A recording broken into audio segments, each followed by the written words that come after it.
Allies of Humanity, Book 2. Transmission received by Marshall Vian Summers. First briefing. The universe into which you are emerging. We give greetings. We are very pleased to have this opportunity to speak with you once again, and to provide the information that we are about to impart. We understand that our first series of commentaries has generated much interest, many questions, and perhaps some confusion as well.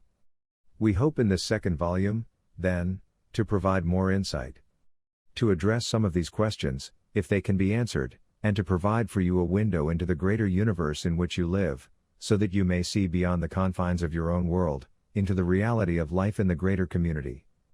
This is a necessary part of your education now, for your world is emerging into a greater community of intelligent life, a greater community in which you have always lived. We have been sent to provide a series of briefings to help prepare humanity for this great threshold. Included in these briefings are our observations of the extraterrestrial intervention that is occurring in the world today, why this intervention is occurring, how it is being carried out, and how it can be offset for your own well-being. This requires that you learn about life in the greater community, so that you may become properly oriented to this new, and far greater reality into which you are emerging. Your ability to recognize the truth of what we are about to impart is absolutely fundamental for your survival, for your advancement, and indeed, for the preservation of the very freedoms that you hold most dear.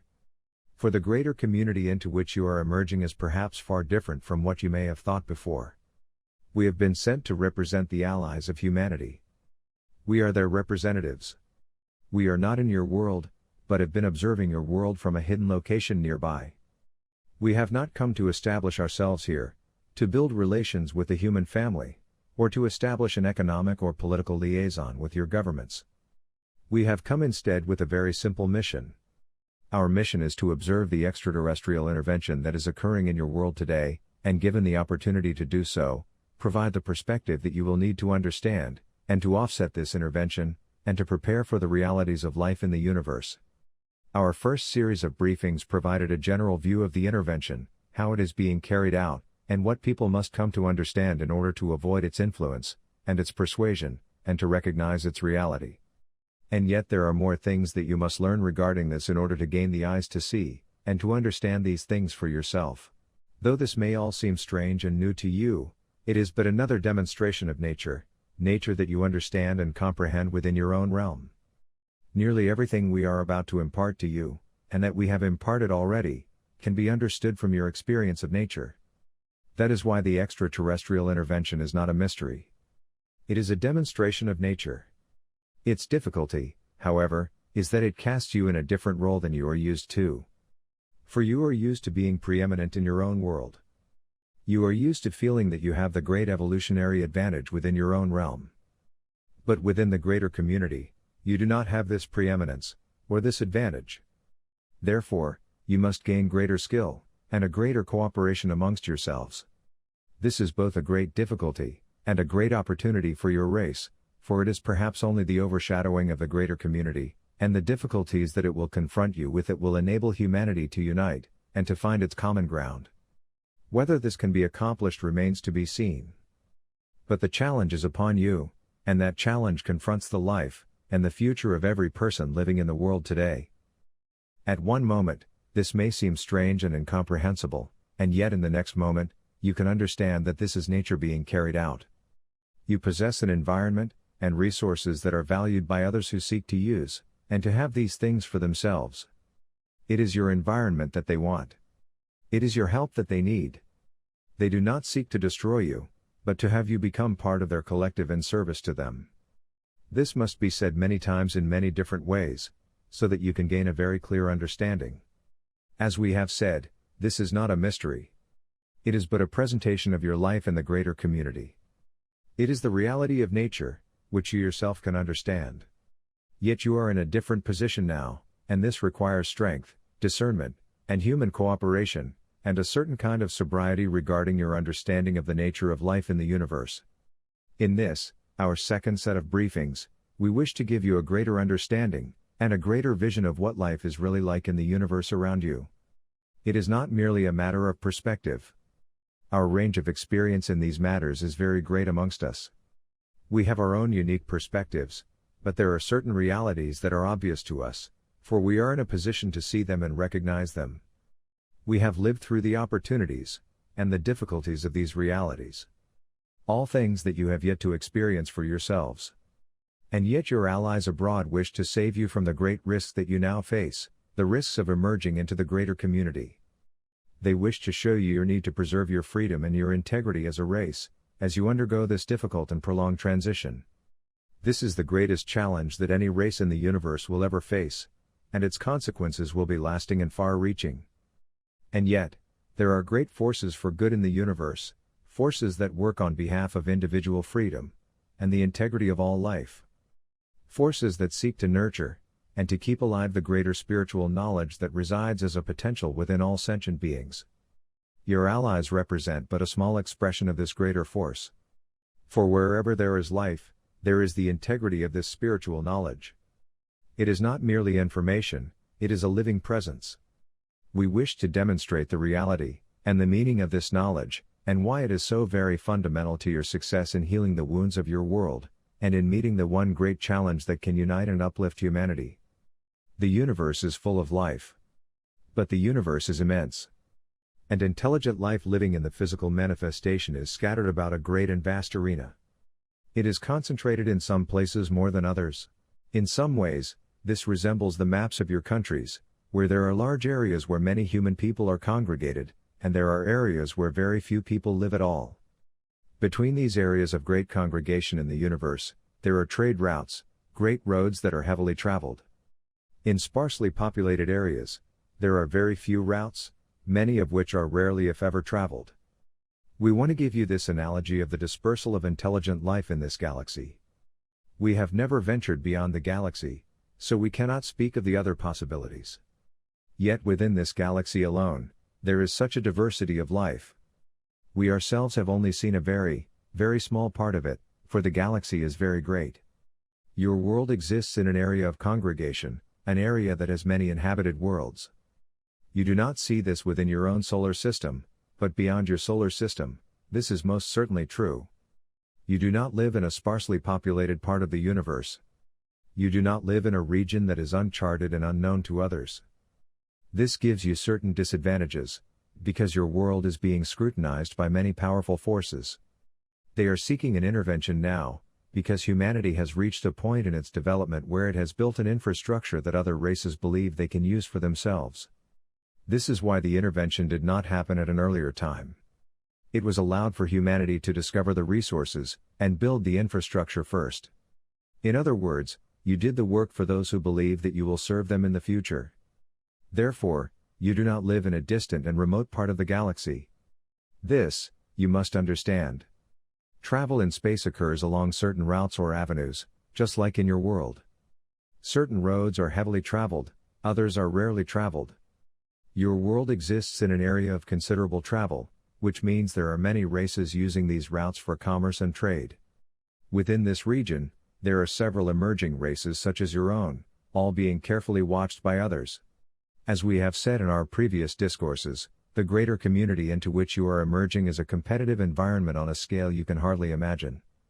Trade and competition for resources, for alliances, and for worlds that have strategic value, are considerable. And yet, the situation is far more complex than it might seem at first.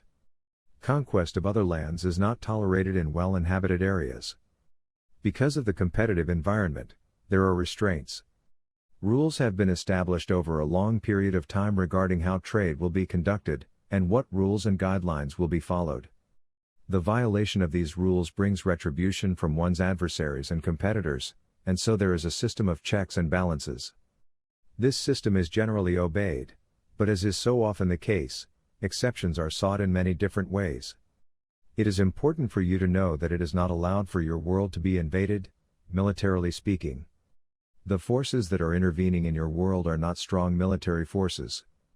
They are great commercial forces. We call them collectives.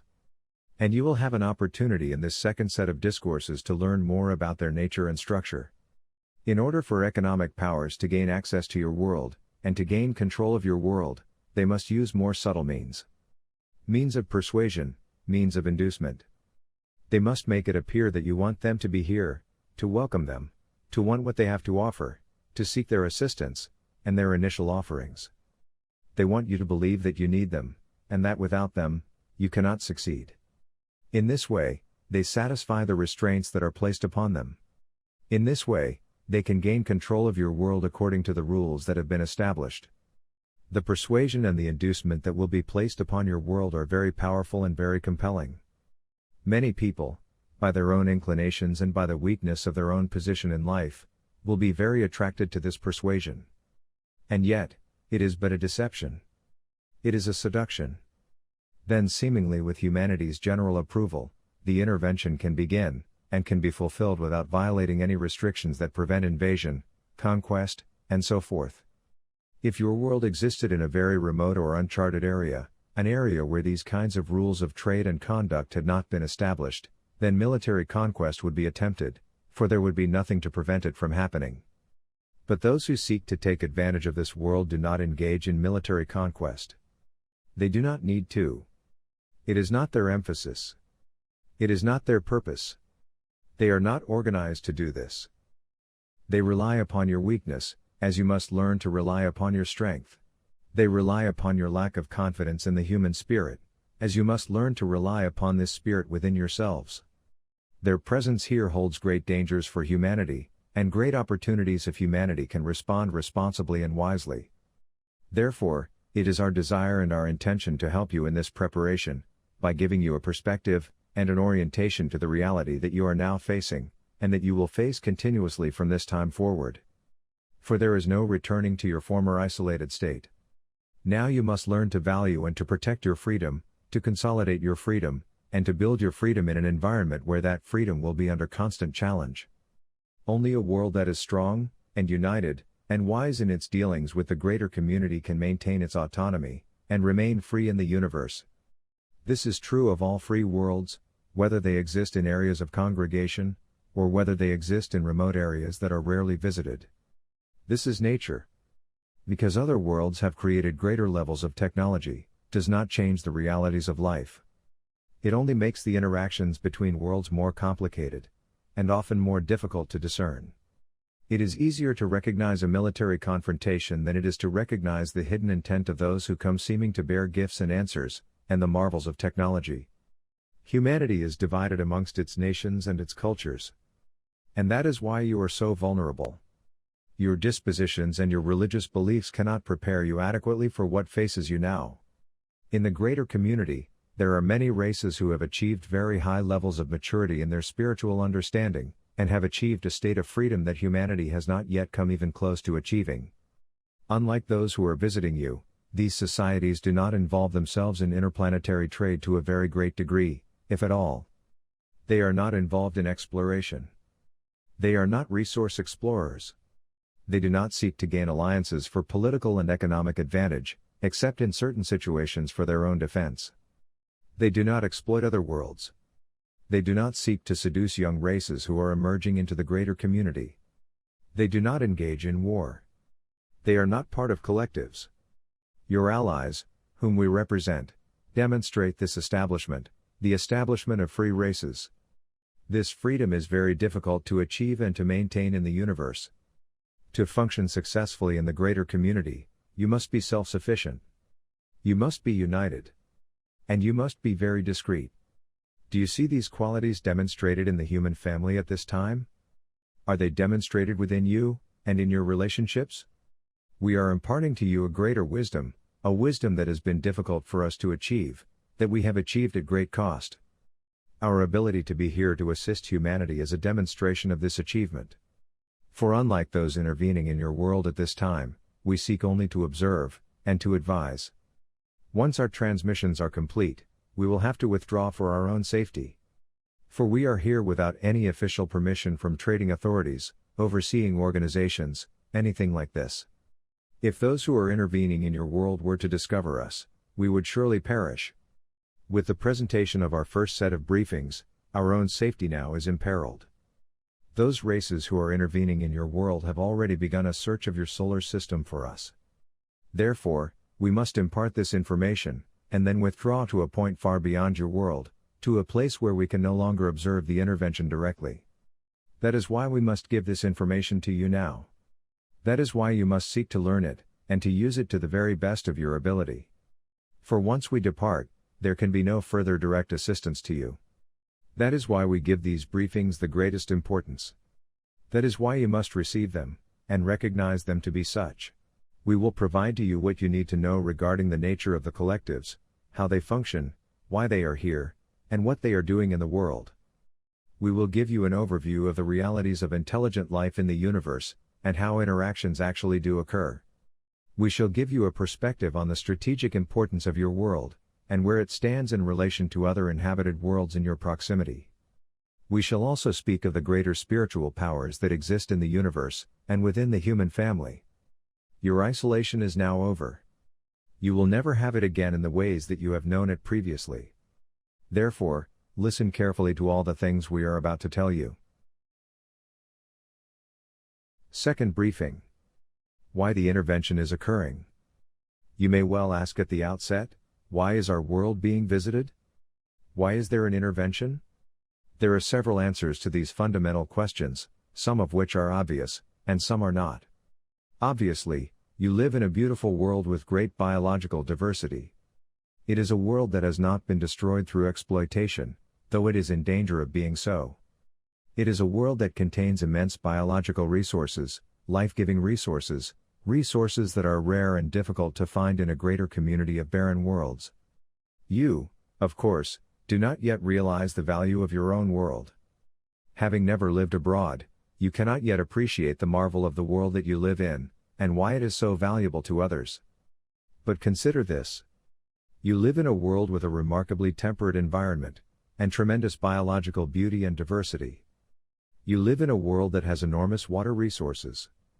You live in a world that has large tracts of habitable land for those races that can breathe your atmosphere. You have a world now that has a human presence, and infrastructure that can be incorporated into foreign technologies. You belong to a race of people which is intelligent, although superstitious and ignorant of life in the universe, thus making you malleable, and susceptible to persuasion and inducement. You live in a virtual paradise. This is how your world is perceived. When we first came to your world and observed it from a close proximity, we were amazed. It is far more beautiful and rich than we had imagined. Though we have never been on the surface of your world, we can see even from our vantage point what a glorious place it must be. We have seen interventions such as the one occurring in your world happening in worlds of far less value and merit.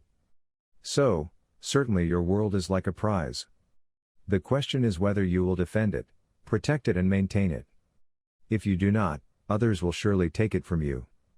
Have you not already seen this in the history of your own world, when tribes and indigenous peoples were overcome by foreign powers seeking advantage, and how the great wealth that these indigenous peoples possessed, even unknown to them, made their land and their world so valuable to others? Have you not seen this? Has this not been demonstrated in your world countless times? It is being so demonstrated even at this moment. Now you are the indigenous peoples. And powerful, intervening forces are coming into your world, seeking to establish themselves through subtle means, seeking to unite with humanity in spirit and in flesh, seeking to gain a foundation here from which they can establish their own authority and preeminence. Your world is so attractive, surely you can see that such an intervention can occur if you think about it. To the collectives, who live mostly in technological environments, such a world is grand, spectacular, and useful. Yet they are not driven by an artistic appreciation of your world. They are driven by the need for your world's resources. They see it as a prize, the best amongst many. They are surveying it, even at this moment. The advent of nuclear weapons in your world triggered the intervention to go into its mature phase, for they realize that should you become stronger and have greater technological power, then the intervention would be more difficult to achieve.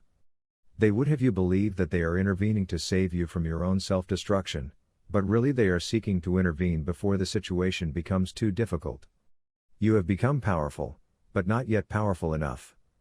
They see your world's environment being destroyed, and they feel they cannot wait. These are perhaps the obvious reasons why your world is undergoing an intervention.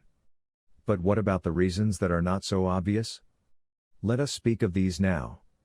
Unknown to all but a few individuals in the world today, there are important secret depositories in your world, for your world has been used by even gracious societies to hide things of value deep within it. For millennia, your world has been a safe haven for the storage of sacred and powerful items. There are some in the hierarchy of the collectives who know of this. And that is why they give your world special importance. That is why they seek to use individuals in your world who have psychic abilities, in order to gain access to those individuals who have an intrinsic knowledge of these important hidden treasures. After all, your world, with its vast biological resources, is an exquisite place to hide things, small things, things that can be buried deep underground in places that would be very difficult to discover. And because native peoples were superstitious, and have sparsely populated the earth for so long, many things of value have been stored here. If you were to discover these things, well, perhaps they would seem of little value or use to you, for you have not the skill or the knowledge to use them. But should they be discovered by you, this would make you extremely vulnerable in the greater community, for in one moment, you would have something that so many others would want. You would not have the skill or the means to protect what you had just discovered, and it would bring tremendous attention to your world, attention that you would not want. This is why the wise remain hidden in the universe. This is why objects of power, even wisdom itself, must be protected and guarded. It is the same in your world, surely. The wisest are the most hidden. Those who have the greatest knowledge are the hardest to find, except by those who are meant to find them. Some of these depositories have been destroyed through the natural cycles of your Earth's evolution. They have been destroyed through natural events. But some still exist. And because the intervention is underway, those who have stored these things long ago cannot return for their own safety. This is why it is true that humanity has been visited for a very long time. But there has never been an intervention of this magnitude, or this nature before. This may be confusing to some people, for they think that the intervention is but another expression of an ongoing visitation, and an ongoing alien presence in the world, but it is not really true. You do not yet have the skill to discern friend from foe, your allies from your adversaries, except through demonstration, and even here it would take a deeper insight to make this determination. Some people will think that we are humanity's adversaries, and that those intervening are humanity's allies. This is so obviously untrue, but it is not obvious to you. For you are without wisdom and awareness in these matters, and that is why we have come. Your world contains, then, great treasures in its biological diversity, in its water resources, in its temperate environment, and in its hidden treasures. Yet there is another reason that the world is valuable. This would not be obvious to you, for you could not recognize this from your vantage point. And that is, that the world is in a strategic position that is valuable to other races. To understand this, you would have to have an overview of competition between collectives, and the economic and political establishments in the region in which you live. There are many participants. There are conflicts, though war rarely exerts itself. Competition is carried out in more subtle and ingenious means, for technology can be shared, copied, and purchased. It is power in the mental environment, the power of persuasion, and the power of insight, that holds the greatest advantage here. Humanity does not yet realize this, for it is still brutish in the exertion of its powers.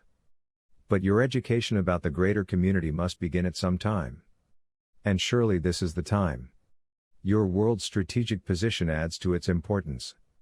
There are several collectives competing for preeminence in your world. They are competing with one another, though they are not at war. We are certain that you can think of examples of this within your own world. For example, many nations in your world could compete for the riches of a poorer country. Such competition is occurring now, and that is why the intervention has many faces. That is why you will see many different kinds of craft hovering above your lands. You will encounter different races of beings, and it will be very confusing, and you will think, some are good, and some are bad. Some are here to help, and some maybe are not here to help. But you are only guessing. And it is only your hopeful expectations that would encourage you to think that anyone who is on the surface of your world is here for your good. Your allies will not intrude. Your allies will not seek to manipulate you, or give you power that you cannot yet assume, or give you technologies that you cannot yet use constructively. Your allies do not seek to conquer you, or to make you part of their associations. Before you can advance in the greater community, First you must survive. And to survive, you must unite and protect your world from interventions such as is occurring here now. If you can secure your freedom, then intervention will be very difficult to achieve, by legal means, at least. And you will have to become a power to be reckoned with, rather than a feeble race that is stewarding a beautiful planet. We believe in the great truth and power that exist in the human heart, or we would not have made the long journey to come here, or placed ourselves at such great risk to spend these years observing the intervention, and its activities. Your allies believe in the promise of humanity. However, such respect you will find rare in the greater community. For as is true in so many places, your value and your worth will be determined by what you own, what you can trade, what you can sell, what you can surrender. This is life. This is nature. Technology does not change this. You must learn this. If you believe that technology is your salvation, you will be saved for another race who is technologically superior to you. Please hear our words here. We speak from great experience. We cannot prove these things to you until you can see them yourself. And when you see them yourself, it will be so obvious. The intervention is so obvious. But who can see it? From your vantage point, it is far more difficult to recognize. And until you can have a greater community education and perspective, until you learn about the realities of the greater community, how can you possibly understand? Your heart will know, but can you listen? People want a happy outcome. People want to avoid conflict and challenge. People do not want to change, necessarily. Yet that is not what life brings. Humanity must become far stronger than it is today. Human freedom must be the rallying cry. So when you ask, why our world?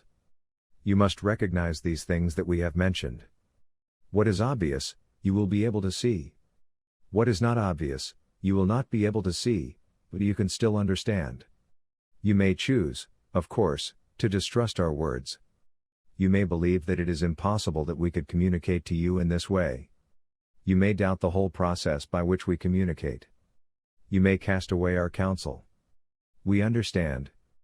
But you must follow the wisdom that lives within you to really know, and if you really know, then you will know that we are being true with you. This is where the real proof will occur. If you seek a proof in demonstration only, well, you can be persuaded of many things. But only knowledge within you can be persuaded by the truth itself. It cannot be deceived. This is your strongest and greatest hope. This is the greatest power in the universe, and your visitors do not use it. This is the key. Learn the way of knowledge, and you will have the key. If you want things to be shown to you, well, you will be led astray. You will be persuaded by other powers. You will follow what you want instead of what you truly know. The world will be given away. And the occupation will become complete. You live at a critical moment, perhaps the greatest moment in your world's history. You have come at a great time. Is this an accident? Is it a mistake? Or was it meant to be this way? You who may be unsettled in your life, seeking a greater reality and a greater meaning, surely you must consider this. You are the indigenous peoples of a world that is being visited for the purpose of conquest and domination. How will you respond? The choice is yours. We can only advise. No one in the greater community is going to come and rescue you. The wise do not do that. Perhaps you question this and say, why not? You must trust us in this matter, because should we intervene in a military fashion, should we gather the strength to do that, our worlds would be jeopardized. We would be functioning outside our jurisdiction, violating the rules of conduct of that jurisdiction. Can you see this? Even so, if humanity is to become strong and independent in the universe, it must establish its own strength and independence. It cannot be rescued. What is confronting you is the reality of life in the universe. It is not an evil power. It is not a sinister force.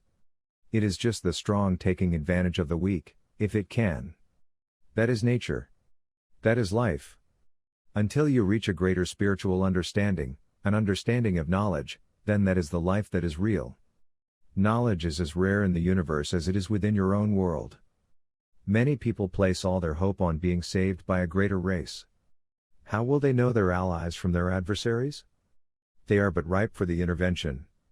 They will seek to unite with the intervention, believing it will save humanity from itself, believing what your visitors themselves believe, for they are convinced that humanity is far too unruly, disorganized and unworthy even to live in such a valuable place.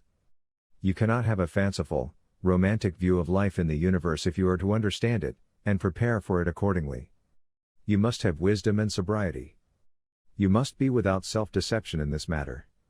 You are living in an environment of tremendous persuasion, not only persuasion between people, but persuasion from forces in the greater community that are in your midst. How will you overcome and offset this influence in your life? We must be emphatic and repetitive in what we are emphasizing, because we want to assist you in overcoming these influences that would keep you in a state of confusion, or ambivalence, regarding the very forces that are threatening your well-being at this time. You have never been in a situation like this before. Certainly, you have never faced an intervention of this magnitude. People will deny its existence. They will laugh at it. They will scorn it. They do not want it to be true. They do not want it to be real. But that does not change the reality. Since our first set of briefings, we understand that many people have asked about our names and our identities, where we have come from, and so forth, as if they must know these things in order to trust our words. But we cannot impart them, for we must remain hidden, or we will be in great danger, and your allies who have sent us to be near the world will be in great danger as well. The trust must come from a deeper understanding. It is not information you need as much as perspective. If you cannot see the situation clearly, what good is having more information? If you cannot know the truth in your own heart, what will the information provide for you? You need a little information. You need a lot of perspective. And you need a lot of courage. Why is your world being visited? Why is there an intervention? Think of these things, and you will see clearly. It is so obvious. Third briefing. The influence upon humanity. It is vital for us to talk now about the nature of the inducement that is being placed upon humanity. Because this is an intervention, and not a visitation, and because its overall aim and goal is domination of your world, and the subjugation of the human race, the methods that will be employed will be used to encourage, to induce, and to seduce humanity into a cooperative, subservient role to your visitors. Because your visitors are not allowed to invade this world outright, they must use these methods. Because there is more than one collective functioning in the world seeking to attain this goal, they will all use these methods. In this, collectives operate in much the same way. Because they do not venture into uncharted or distant territories, the collectives must maintain their focus where they have a concentration of power, and where their organization can function effectively. In this, they have become quite adept in using the powers of persuasion. Their primary focus beyond their normal avenues of trade and commerce is to gain access to emerging worlds such as yours, and to new mineral and biological discoveries in the regions in which they are dominant. In most regions, collectives are prevented from having a military presence beyond their own security forces. As a result, they must engage in more subtle, and more time-consuming activities. And yet this is seen by them as appropriate here, because they want humanity's cooperation. They cannot function in the world without your help. They cannot breathe your atmosphere. They cannot gain access to your resources.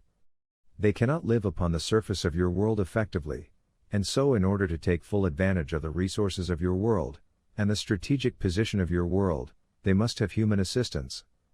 Indeed, beyond this, the collectives that are functioning in the world today want to add a human component to their collective community and mentality. It is not simply that they want you to be a workforce for them. They want you to become a part of them. This adds to their collective strength, and will minimize any resistance in the future that humanity might mount for its own sake. This is why there is such a great investment of time and energy in gaining human allegiance, in bonding with humanity through interbreeding, and in establishing a deep and pervasive association with the human family. This world is so valuable that the intervention does not want to risk a human revolution in the future. Such revolutions have happened before. We can attest to this from our own experience. We are the product of such revolutions in our own worlds. Though our circumstances were quite different from yours, the nature of the intervention, and the methods employed, were actually quite similar. This is why we can speak with authority on this subject. The inducements that will be brought to bear will be varied, depending on who is being reached, and for what purpose. For individuals who are deemed receptive and cooperative in the halls of government, the inducement will be the promise of greater power and technology. Humanity is in a very vulnerable position in this sense, because its belief in technology, and its hope that technology will solve all of its problems are very, very strong. This of course has been supported by the intervention, because this is one of the primary avenues in which humanity will likely become dependent on the intervention itself. To those in the corridors of power in your governments, those individuals who are deemed receptive and cooperative, the promise of greater technology, and even world dominion will be presented. This can be presented either through the mental environment as ideas sent into the minds of these individuals, or, as has already occurred, there may be face-to-face encounters with the visitors themselves. And what will they offer humanity? They will offer humanity some of their basic technology, certainly nothing that they consider to be advanced, unique, secret, or sacred to them. Basic propulsion in space, basic use of electronic energy, methodologies of production. They will not teach power in the mental environment, for they do not want humanity to have this power unless it is completely controlled and directed by the visitors themselves. And who in your corridors of power could resist such a temptation? Many will succumb. They will see in these offerings wealth, power, control, domination, and enormous advantage over their fellow humans, and over other nations with whom they are competing directly. Only those individuals whose knowledge is strong will be able to recognize the deception, and resist the temptation presented in these inducements. People in positions of great economic power and wealth, if they are deemed cooperative and receptive, will be reached as well. And again, who amongst them can resist such a temptation, such a promise of wealth, power and control? And yet these inducements are but a deception, a means of engaging other people in the activities of the collective, a means of establishing a strong liaison. Those people who are contacted, those individuals who fall prey to this deception, will not understand the real meaning behind it. And whatever strength and power is given to them will only be a temporary bestowal. As we have said, the visitors need human assistance. They also need human leadership. The collectives do not have that many individuals functioning in this world, and so they need a hierarchy of human authority to serve them. They need the infrastructures you have already built. This again, is why they did not visit at an earlier time. This is why the intervention has been delayed until this era in human development. The intervention needs governments, it needs religions, it needs all of this functioning structure through which its organization can flow. Therefore, at the outset they must gain alliances. They must gain followers. They must gain assistance from individuals, especially those whom they deem to be in positions of power and authority. We have already spoken of this in the first set of our briefings. And yet it needs to be repeated, for you must understand that these things are happening, and have happened already. There are those individuals in positions of power in commerce and government who are already in liaison with the intervention. Their numbers will grow, and their strength and influence will grow if the intervention is not stopped, and if public education cannot be successfully generated. The next group of individuals who have been targeted are leaders of your religious organizations. Those amongst them who are deemed receptive and cooperative will be targeted, and ideas and information will flow into their minds until such time as a direct encounter can be arranged. What will be offered to each of them is the promise that their particular religious organization and teaching will become predominant in a new world order. And even beyond that, it will be promised to each of them that their religious teaching, being greater than the others, will be able to extend beyond the world and have influence in the greater community itself. What devout religious leader could resist this temptation to have their tradition grow, and extend even beyond the confines of this world? Not all leaders will be contacted. Only those who are deemed to be receptive and cooperative, and who could become sympathetic and functional within the intervention itself. Interventions are part of your own human history. We understand that such things have happened countless times. As greater nations attempt to overtake weaker ones, they seek to seduce the leaders of those weaker groups and nations with promises of power and authority, and gifts of technology, mere trinkets. How effective this has been! Yet this is not unique to your world. It happens throughout the universe. Leaders of your religious organizations will be given the promise of preeminence in your world. Even their beliefs will be acknowledged, yet this is but deception again. The visitors do not care about your religions. They believe they are only the folly and the superstitions of humanity. Having no religion of their own that you could possibly recognize and understand, they will seek to use yours in order to garner your allegiance to them. The collectives believe this is entirely ethical, for they believe that humanity will destroy the world without their intervention. This is of course untrue, but this is their belief. And they feel that such methods are needed to secure the end that they are attempting to achieve. The collectives justify these behaviors, because they believe in the superiority of their race, and in the necessity of their mission here in the world. Their thought is, why let the natives ruin the world when we can run it for them and we can teach them the great value and benefit of our collective community? This is why you must not view the intervention in a superstitious manner. The visitors are not angels, and they are not demons.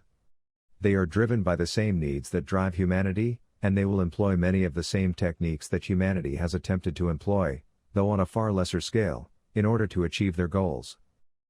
Next, the inducement will be focused upon two distinct groups of individuals. Actually, these are not groups of individuals, but really classifications of individuals. The first are those who are considered psychic and sensitive. The inducement here is to validate their sensitivity and to induce them into the collective mind of the intervention itself. Here these individuals will be encouraged to support the intervention, and their own beliefs regarding the frailties and the sinfulness of humanity will be encouraged. And their hope that some greater power from beyond the world will come to rescue humanity from its own demise will be greatly encouraged. Here it will be taught to them that they are part of a greater association of life that is demonstrated by the intervention itself. Here their religious views and aspirations will be encouraged but directed towards the collectives. These individuals will be told to trust in the extraterrestrial presence that is in the world, that it is here to uplift humanity, to transform humanity, and to rescue humanity from its own errors. They will be encouraged to become its representatives, to become its speakers, to inspire others to give their faith and their trust to the extraterrestrial presence and to become part of this movement in consciousness, this great evolutionary change that is occurring in their midst. Yet these individuals, without knowing the real nature or intentions of the intervention, will unwittingly become its speakers and its representatives. Having become part of the visitors' pacification program, these people will now pacify others and bring them to the intervention. So while the visitors seek liaison with individuals in positions of power in government and religion, they also seek to establish emissaries throughout the human population. For those sensitive individuals who cannot become receptive to and cooperative with the intervention, their skills and abilities will be thwarted and offset. If such individuals begin to gain an insight into the real nature of the intervention, they can become the target of real mental disruption. In addition, amongst the sensitives and the psychics, there will be a search for those few individuals living in the world today who have an inborn and intuitive awareness of the depositories. The search for these individuals is underway. The visitors understand that the key to human allegiance is the quest for power, wealth, and spiritual fulfillment. Here people will operate against their own best interests if they believe that their activities are ordained and supported by a greater power. We have spoken of this already in our first series of discourses. Yet again, we must elaborate on this point. Perhaps you will see those who claim to be psychic and sensitive, being supportive and encouraging people to trust, and to believe in the presence of the visitors, believing that the visitors represent a spiritual awareness, a spiritual force, even evolution itself. The visitors will tell them, "Look, we have no war. We live in peace and cooperation. You have not achieved these things. Therefore, trust that we are able to give them to you, and teach you the ways of cooperation, and teach you how to live in peace, harmony, and equanimity." Who amongst the idealistic can resist such a temptation, having lost faith in the human spirit? Having disavowed human institutions to a certain extent, they now look to the heavens for help, for inspiration, and for salvation itself. And when they are taken by the visitors or contacted by the visitors, such predispositions put them in the perfect position to become receptive to the intervention, and to become emissaries for the intervention. Those who will not cooperate will be given confusing information. They can even be tormented mentally unless they call upon the power of the unseen ones, the angelic presence, to help them. And they must gain a strong position of resistance to the intervention with a real understanding of its motives. Our words will give them strength and encouragement. This in part is why our message is so urgently needed in the world today. The next group who will be contacted will be those who are zealous representatives of their own religious traditions. Their fundamentalism is very close in many respects to the philosophy and the mentality of the collectives. The collectives support only one view of reality, and only one view of community, and they hold this in reverence almost to the point of it being a religious emphasis. Those people who are zealous, especially those who are filled with anger and resentment against the world, and against those who they see oppose them, will become prime candidates to espouse a cooperation with the collectives, and the destruction of those who stand against the collectives. This is a very difficult and dangerous situation, for the visitors will use human allegiance and their human emissaries to carry out their destructive activities in the world. It will not be the visitors who will destroy those who will not, and cannot cooperate. It will be the visitors' human counterparts, their human representatives, who will carry out such destruction. In this way, the real nature and purpose of the intervention remains hidden, and such acts of violence will simply be attributed to human error, and to human violence, and demonstrate the need for the intervention. For the visitors again will say, "Look at these terrible acts of violence. We are not violent. We do not come with weapons of war. We do not destroy you. This is the result of human ignorance, and human depravity. We will teach you how to outgrow all of these things." So even the violence that is perpetrated by the intervention will be used by the visitors to support their superiority, and to contribute to the illusion that they themselves do not use deception, manipulation, or force, to gain their advantage.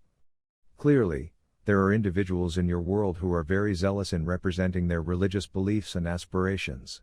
The unseen ones have told us much about this, and we of course have seen this in many other worlds. It is not unique to humankind.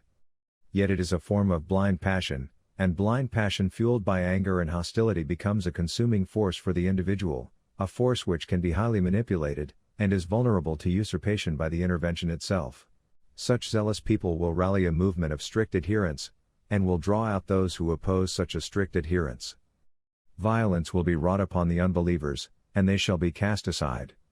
In this way, through the eyes of the intervention, those who oppose the intervention, and those who cannot willingly support it, will be identified, and will be sorted out amongst the many people who dwell in your world.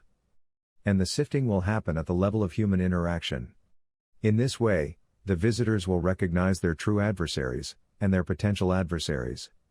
And having gained now a network of human representatives, who are zealous in supporting and advancing their religious causes, the intervention will use these individuals as the medium through which violence will be perpetrated.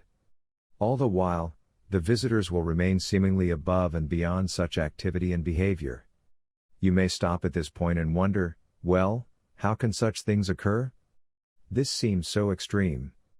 This seems so negative, so awful. But for anyone who has studied human history, you will see demonstrations of all of these things we are speaking of. Religious manipulation, interbreeding, violence wrought upon adversaries, particularly in situations where native populations are encouraged to accept, and to receive their new visitors. It is far easier to govern one who believes in your cause, and is cooperative, than it is one who is simply being subjugated. Humanity has great strength to throw off the shackles of subjugation. And so the intervention will seek to use these inducements to gain as much cooperation, and as much belief in their presence, and in their cause as is possible.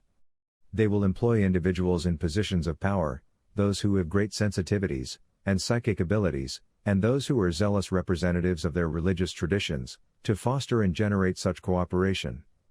For the vast majority of people in your world, the intervention will be unknown, and completely hidden.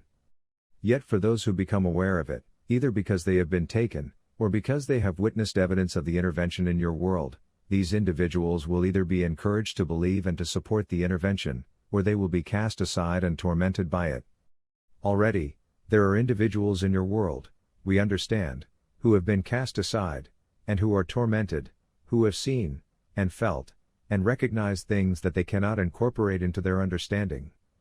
Finding no compassion amongst their human fellows, they deteriorate into depression, and into self-disassociation.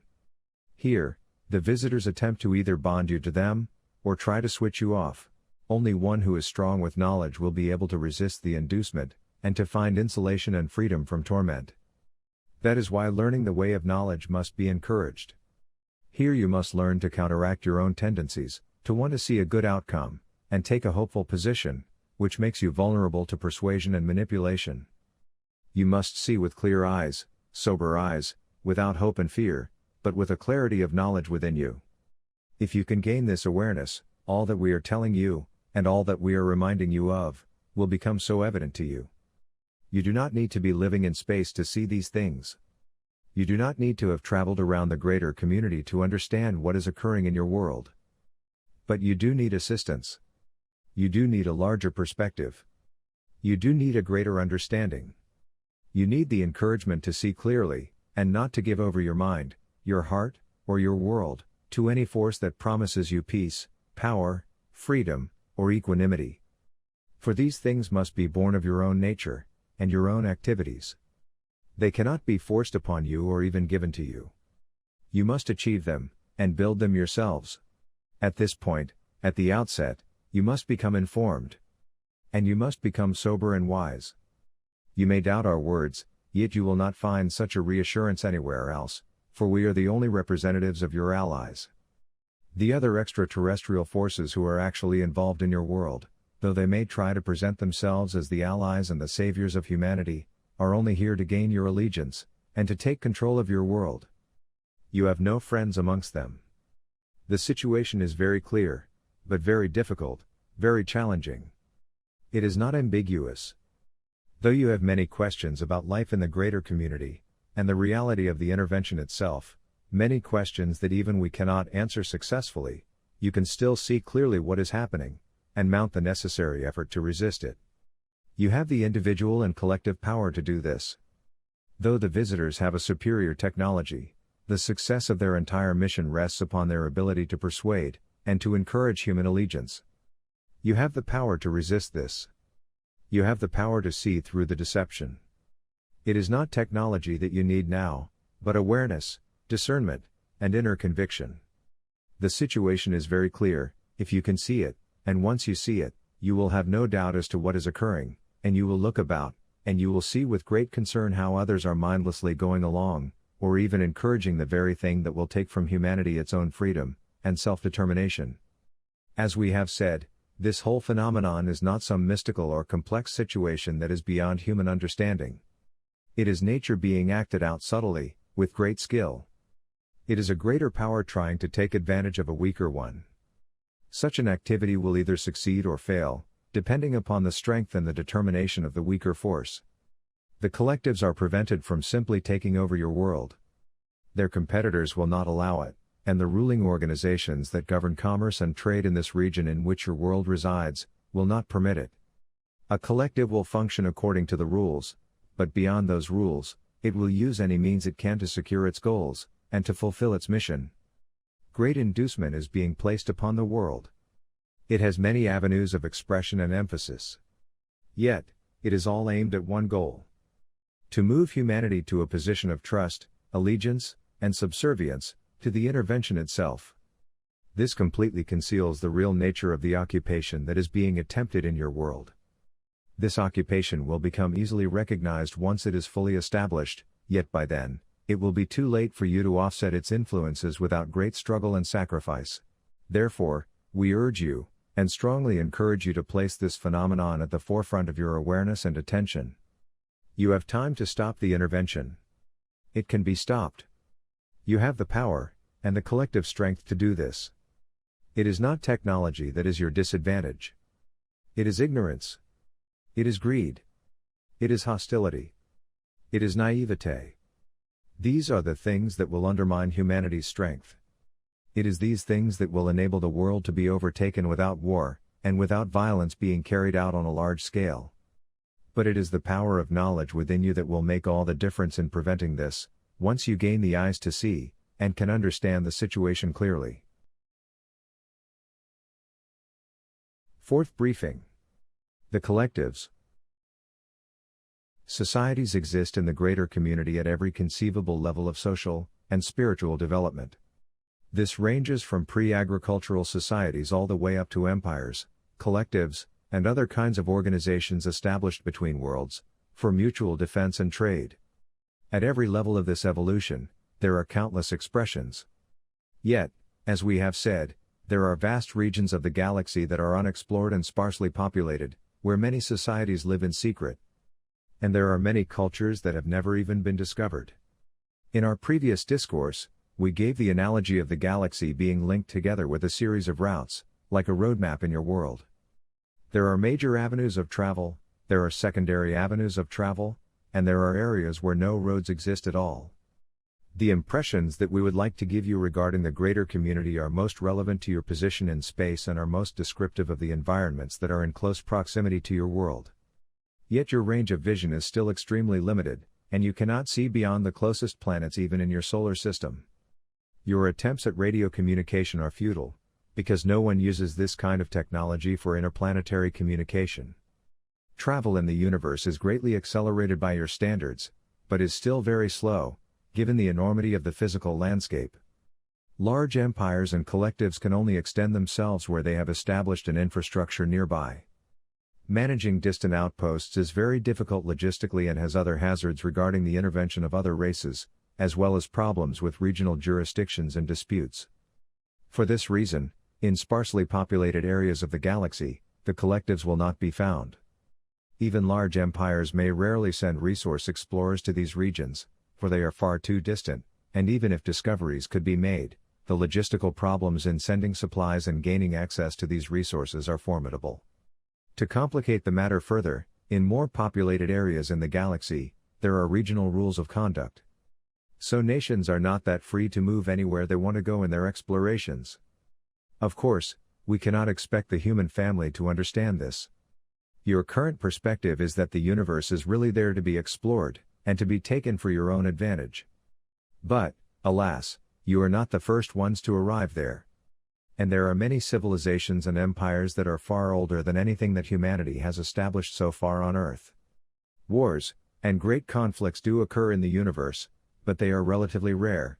Rebellions and internal disputes are more common, but wars between large nations and empires in the universe are far more rare than you might think.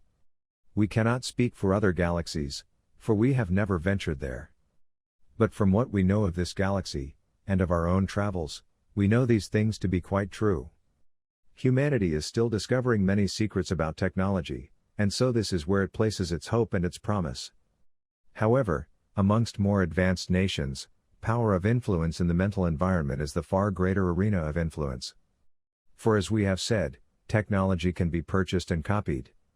That is not where the real advantages will usually be found.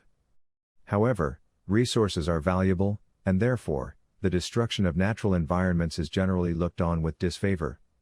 To preserve these resources and environments, most resource explorers, including collectives, will attempt to persuade the native race to come into alliance with them, rather than try to overtake that race by force.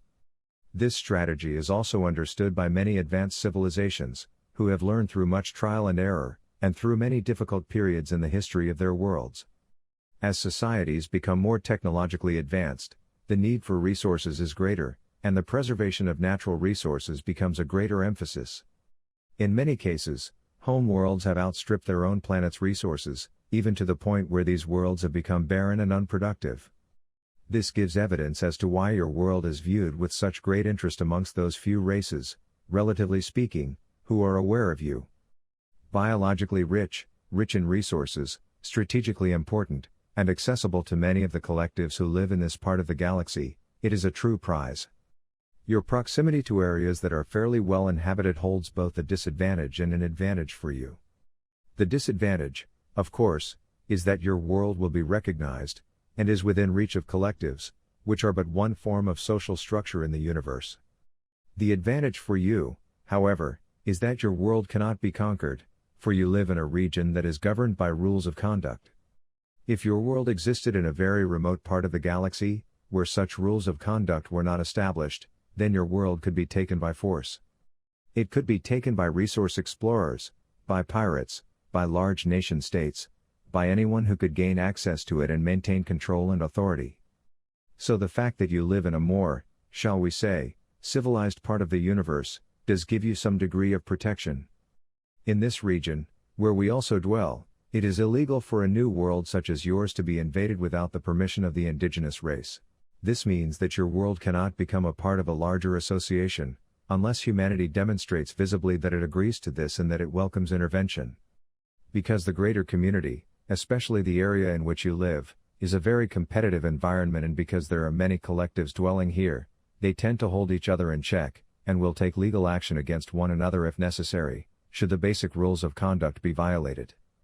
Therefore, if one collective sought to take this world by force, it would be countered by other collectives who have an interest in this world, and by their competitors elsewhere, who would hold these kinds of actions in check.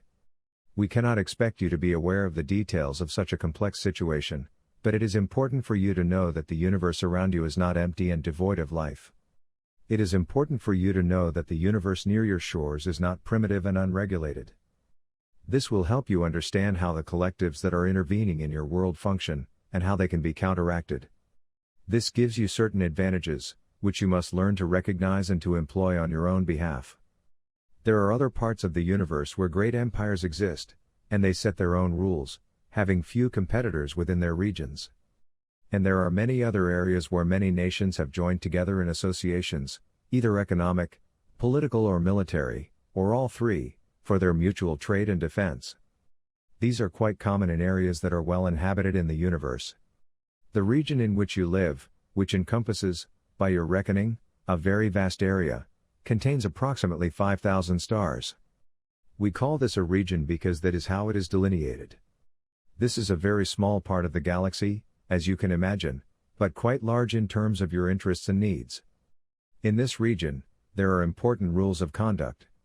You have small empires, some of which you would call dictatorships, and some of which are more democratic in nature. You have collectives, which are quite powerful, but limited in certain areas of their influence. Yet within this region, all areas that are connected by main thoroughfares of trade are ruled by codes and councils. This is to provide safety and security, and to assure that violence does not erupt and grow into all-out warfare.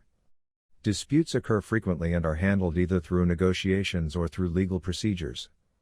However, these governing bodies only oversee trade routes, primarily.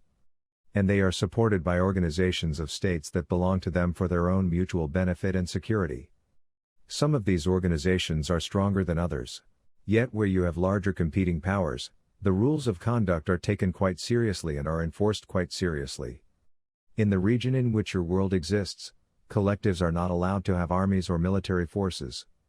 They are allowed to have security forces, however, for their own defense. Being primarily economic institutions, they do seek to protect their interests and their avenues of trade with their own forces. But they do not have large armies such as you might imagine. They may hire security forces when traveling in areas that are considered unsafe for trade, or which are politically unstable between resident nations. But essentially, collectives, which we would like to take some time to describe now, are not military powers. They are economic powers. Their focus is on trade, resource acquisition and building their alliance amongst worlds such as your own. There are many collectives functioning in the region in which your world exists. Some of these collectives are centered within this region. Some have centers elsewhere, and have major satellite establishments here. It is an interesting fact of life, that wherever collectives exist and compete with each other, other nations have established their own defenses against them so that the collectives cannot intervene in these worlds' trade, commerce, and internal affairs. Because we are talking about many nations within a region, many of which have their own military establishments, the collectives then must abide by certain rules of conduct, or face very grave consequences. Being without significant weaponry of their own, they must utilize negotiations, diplomacy, and influence as their primary means of accomplishment. Therefore, those whom you are encountering in the universe at this time represent highly organized, very hierarchical organizations, whose function is resource acquisition and development. Collectives, by and large, are made up of a series of races functioning at different levels of authority and command. Those who really control the collectives that are functioning in your world, have probably not been encountered by anyone in the world yet. You have only recognized the worker classes, who are bred to serve in specific functions. Though they are biological entities, their biological codes, their training, their upbringing and their genetic focus have given them very little individuality, and individual abilities of reasoning, and discernment. They function very much like, well, a collective mind. They are rigidly controlled. They have little or no personal freedom. Their areas of function are very specific, and are carried out with impressive efficiency. Yet, collectives are inherently weak because they are not built on what we call knowledge. Therefore, they do not have the strength of insight. They are not creative in their approaches. They tend to mimic one another. They rely upon their structure, their codes of conduct, and their ability to manipulate the thoughts and feelings of not only their members, but of those races whom they seek to influence. While the collectives are very powerful in certain respects, they do have inherent weaknesses. Throughout history, collectives have had great difficulty in maintaining control and authority over their resident populations, because they comprise many different racial groups. The worker classes are bred to serve, but even they have certain qualities that the ruling classes of the collectives find difficult to manage.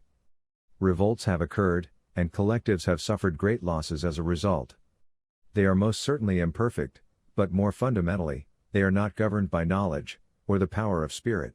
This means that their defenses can be penetrated, their secrets can be uncovered, their activities can be revealed, and their deceptions can be comprehended by those who are strong with knowledge, and who are free to see, to know, and to act. Other nations in regions such as yours deal with the collectives very, very carefully, and do not allow them any kind of penetration into their world's internal affairs. Sometimes the collectives are viewed as a necessary evil to provide essential resources that are needed by these worlds. The collectives have great craft, and great skill in the areas in which they are strong. And nations which have been able to interact with them successfully have had to maintain a significant distance, and be extremely discreet. Certainly, interventions such as the one happening in your world would not be allowed by any race that understood its true interests, and the realities of life in the universe. The fact that the intervention is well underway in your world, demonstrates that humanity does not have this awareness, and does not have the unity, or the social cohesion to resist, and to offset unwarranted, and unwanted interventions such as this. We have been told that there are great economic organizations that have interests all around your globe, and that employ different nations, and different groups, in service to these organizations. Perhaps this can serve, then, as an example. But collectives are far larger. They may encompass hundreds of worlds and planetary establishments, and exist across vast reaches of space. They can have significant control, and are always interested in gaining new allegiances, and new members. Collectives are but one form of social structure in the universe. Collectives vary amongst themselves. Some are purely economic and secular in their establishment, focus, theory, and philosophy. Others have religious components. However, having religious components does not mean that they are religious in nature. It simply means that part of their philosophy encompasses spirituality. To whatever degree, spiritual awareness exists in their members, and directs the spiritual awareness or interest, particularly amongst its ruling classes. Yet we have found, with very few exceptions, that collectives consider their own survival, and their own structure to be the sole focus of their devotion. Their devotion is almost religious in nature, even though their organizations rarely are. If they were strong with knowledge, they would not be collectives. Fundamentally, a collective is different from an empire, in that it has no source home planet. It is a group of planets that are dissimilar which have joined together, usually through conquest and persuasion, and have become a formidable economic force. Whereas, an empire is usually centered in one world, or in one region, by one race, collectives are made up of many different races. We have never been able to penetrate the hierarchy of a collective, and so we cannot speak to the composition of its leadership, in terms of their racial background. But we know that they are diverse, and that they manage their diversity with a strict code of ethics, and a hierarchical control that you would find totally oppressive. Certainly, we could not live within such a society, although in our cases, we came very close to having to do so. True democracy, as you would call it, exists in the universe, even in great manifestations, but it is far more rare than you might think. And certainly any true democracy would have to become very strong in its dealings with the greater community, very careful to avoid, if possible, interactions with collectives and other aggressive kinds of empires. There is no one empire or collective in the universe that is predominant. There is too much diversity in life. There is too much competition. And there have been long-standing disputes between certain nations. Advanced technology is abundant amongst many societies, So the advantages sought are not technological in nature.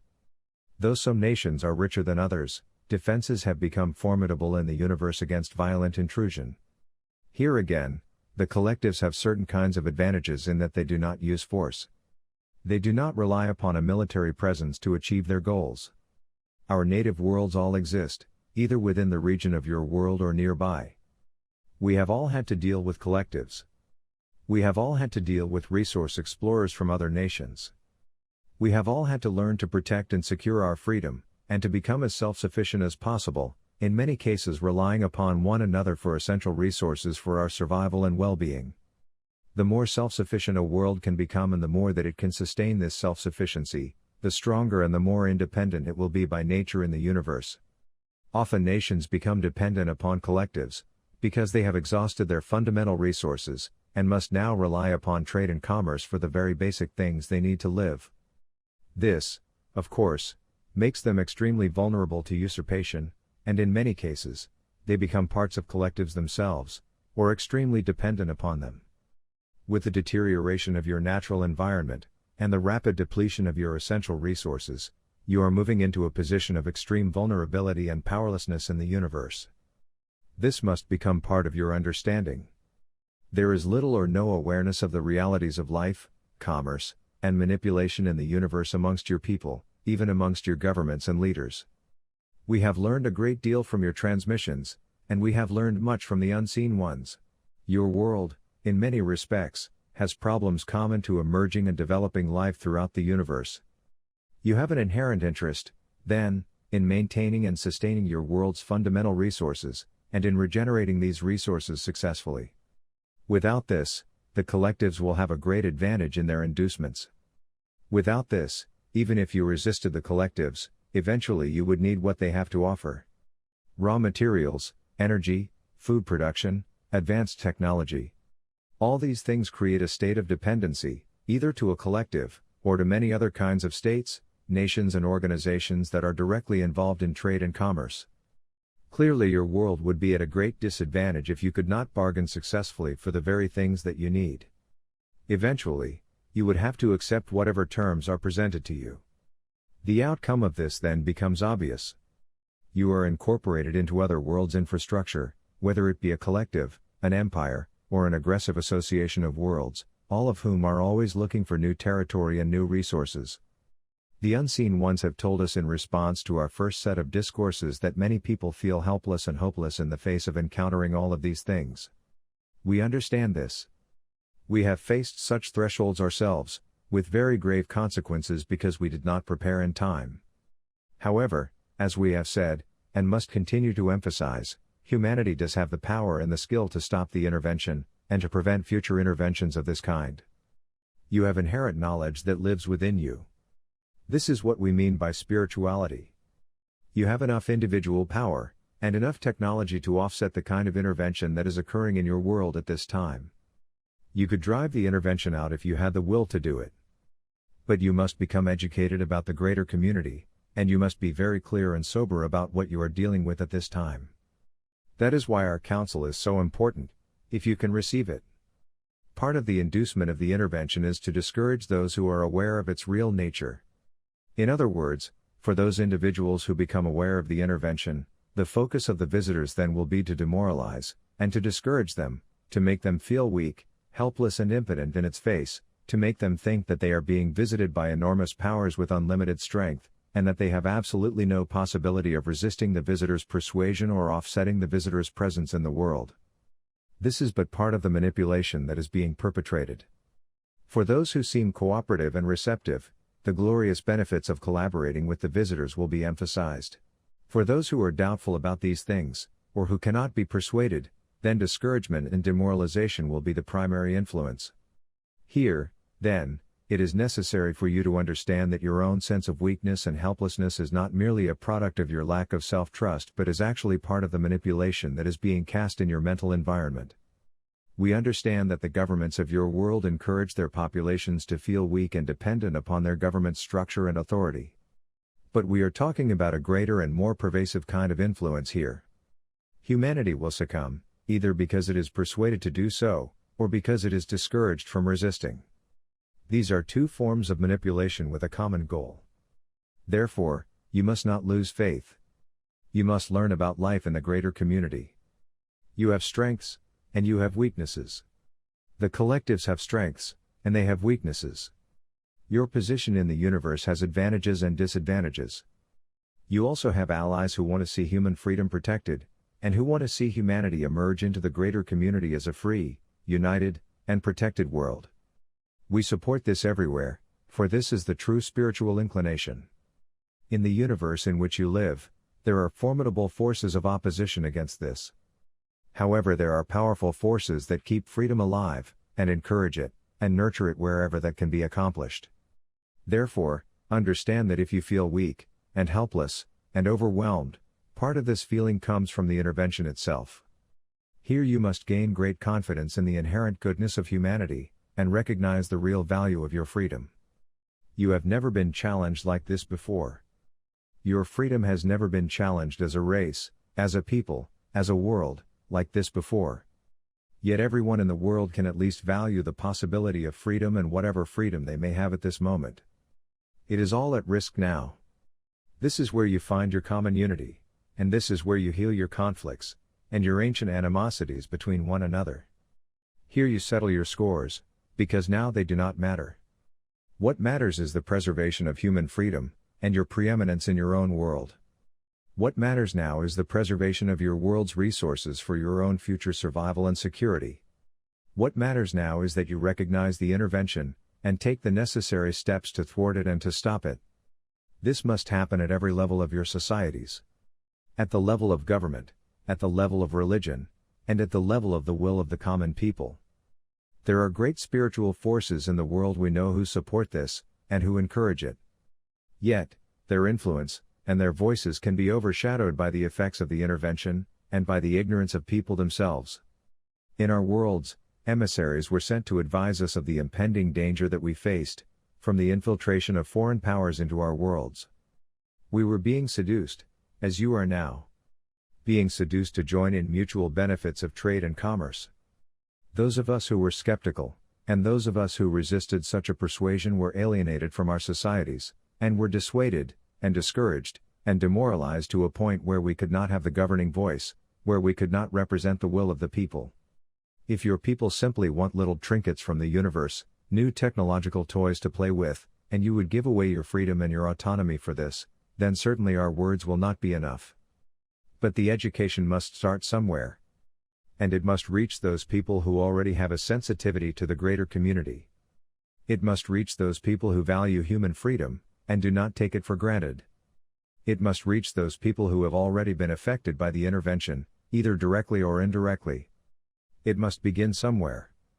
You need to know you have allies in the greater community, but you also need to know that it will be human strength and human cooperation that will turn the tide in your favor. We cannot intervene beyond giving you our counsel. You must understand without ambivalence and confusion, the real nature and purpose of the intervention in the world today. At this moment, your true allies are not present in the world. They are not walking the face of your world. They are not dwelling in your world. They are not influencing your governments, and people in positions of power. They are not contacting your sensitives, and your psychics. They are not trying to persuade those who are religious in their views. We speak for your true allies. Our counsel is to give you perspective, understanding, and sobriety, and to help you offset the influences that are being cast upon you, and have been cast upon you now for decades. You have the power to resist. You have the power to unite. You have the power to cast off this influence. The collectives do not believe you will resist, and so they are less careful than perhaps they should be in influencing you. They think this project will be time-consuming but easy, and that the ultimate goal will be achieved without great difficulty. We must then speak to those people who are ready and able to respond. There is no other problem or dilemma in your life as critical as this. Anything that you establish on your own behalf for your nation, for your group, for your culture, or your religious tradition, will be lost in the face of the intervention. You do not want to be part of a collective. You must trust us in this regard, and consider our words seriously. There is no freedom there. You will become nothing but servants bonded to your new masters. And though Those of you who represent your masters will have certain privileges, you will all be enslaved. And the power then to resist, though it can still be mustered, will have much greater costs and consequences. To those governing powers observing the collectives who are intervening in your world, it must appear that humanity welcomes the presence of the collectives. It must appear from the outside that humanity is in favor of this intervention. That is why there is such a great effort to secure emissaries for the intervention, and to have individuals in positions of power and leadership advocate for the presence of the visitors, and affirm the visitors' promises of greater wealth, power, freedom, and peace. Can you understand what we are telling you here? This is a deception, both within your world and beyond. Until there is a strong voice resisting the intervention that is made known and public, it will appear to outside observers that the intervention is being welcomed by humanity, and is being advocated by humanity. Already, the intervention has many speakers and representatives, but few vocal critics. Even your vocal criticism creates problems for the intervention. Even for people to speak out and say, "No, this is wrong. We are being visited against our will. We are being persuaded and manipulated against our will. This must not happen. We do not welcome this. And we demand that the visitors leave." Until these voices are heard, it will appear to governing bodies, and to those who compete with these collectives, that they are here with human consent. Even to arouse a public outcry would have great benefit here for you. It is not that you have to physically remove the visitors. Instead, you have to demonstrate your displeasure with their presence, and with their activities. You have to demonstrate sobriety regarding their inducements, and their deceptions. And you have to speak out against their attempt to interbreed with humanity, to create a new leadership here. You have to speak out against the abduction of people against their will. For these things are being carried out in secret. Even outside authorities do not know this is happening. We must keep emphasizing these things so that you can see and understand clearly. Raise your voice against the intervention, and the intervention is put at risk. Resist the intervention, and the intervention must stop, and the collectives must find other ways to gain your attention, and your allegiance. As we said in our previous discourses, no one should be setting foot on your soil without your expressed consent. Your allies would not come here without this expressed consent, even though at an earlier time your allies did attempt to reach certain individuals in the world, in the face of the intervention. Yet generally speaking, no true ally of humanity would intervene in human affairs. Do not think you can persuade those workers in the collectives whom you will most likely meet in your face-to-face encounters. They have not the discernment or the will to understand your perspective. They are only carrying out their duties as they have been bred to do. Though they are biological beings, and still have the potential for spirit, the likelihood of you being able to persuade them is very, very limited. They are functioning mindlessly. They do not have the moral foundation you have. Personal freedom is unknown to them, and they do not value it, having been taught that personal freedom is chaotic, unruly and destructive. They would not accept your pleas and your admonitions. And even those who manage and control them, though having greater authority, will not be able to comprehend your complaints or your persuasions. This is not how the intervention will be stopped. It will not be stopped by your creating dissension amongst its ranks. The intervention will be stopped because you have created a voice against it, and your people are united in preventing it from happening in the world. At this moment, alien craft come and go at will. People are taken at will. Biological resources are taken at will. Access to individuals in positions of power are made at will. There is not the collective agreement and resistance necessary to offset any of these intrusions, any of these violations of your fundamental rights. This must change. And it must start with someone. It must start with you, and with others like you who have a greater awareness and sensitivity. It must start with those who can respond to a message such as ours, and who have the inner trust to know that we are speaking the truth. Fifth briefing. What they want. As we have said, those who are intervening in your world today want to gain control of this world for obvious reasons. And for reasons that are not so obvious. They see this world as a great prize, rich in resources, governed by a race that they believe is unruly, and unworthy, to be the stewards of such a wondrous place. They also value your world, as we have said, because of its strategic importance, and because of the hidden depositories that exist in many parts of the world. But this does not fully answer the question as to what the visitors really want. Here, we must open another door into the darker side of the intervention, and, in doing so, reveal more to you the nature of commerce as it exists in this part of the galaxy. As we have said, the intervention is primarily a set of commercial forces, not military forces. They view your world for its prospects, for its resources, for its strategic importance, and for its hidden treasures. But what you must understand at this point, is that they also value you. As we have emphasized throughout our briefings, they need human assistance to establish themselves in your world. They need the human infrastructure.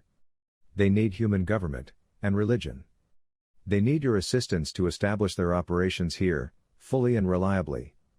And they will provide you a semblance of your former life in order to maintain human order and allegiance to the best of their ability. In order to accomplish and to maintain this, however, they will have to establish a very deep network of deception that we have been describing all along. Here you must understand that they regard you as a resource as well. They do not consider you to be their equals. They do not value your religions, your cultures, or your customs. They see you primarily as one of the resources of the world.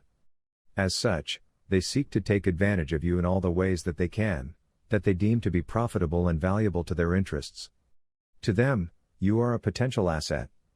As an asset, you are valued only in what you are worth to them, how you may assist them, and what you may be worth as an entity, and as a resource, in and of yourself. You must stop to consider what this really means. It means that they consider you to be a biological resource, part of a network of resources that exists within this world. In this, they view you much the same way that you view domesticated animals that you use as a resource. You use these animals for a variety of reasons, we understand. And this is common in the greater community, in worlds where such animals can be used as a food resource. We understand that you use your animals in many different ways, to provide many different kinds of benefits, and substances, and so forth. This is how you appear to those who are visiting your world, to the intervention. They do not consider you their equal. They consider you their resource. What you may not understand is that each year, thousands of people are taken, and not returned to the world. These people are not simply conditioned. They are kept. Some of them perish in captivity. Some of them do not survive the process of their capturing. Some become sick, and die. Those that cannot survive, and are still seen as useful to the intervention, are used as a biological resource. That means that their blood, their body parts, everything is used according to its value in the greater community. In the greater community, biological resources such as blood, plasma, DNA, bone marrow, skin, and body organs, can be used for their chemical substances. From these, medicines are made. From these, new life forms are bred. These substances are valuable commodities in certain parts of the greater community. If those who are captured and not returned survive, they will be used for other purposes. Should the intervention gain complete control of your world, many people who are considered to be undesirable, or who do not fit into the social patterns established through the intervention, will be used as biological resources in this way. Perhaps this is shocking, but you can understand this, for this is how you treat your animals as biological resource. To be used for food, for clothing, for medicines, for fuel. In the greater community, biological resources are very valuable, because they can be used and altered for a variety of purposes, as we have mentioned, for medicinal purposes, for life support purposes, and for the breeding and generation of new species. This is why many of your animals are taken.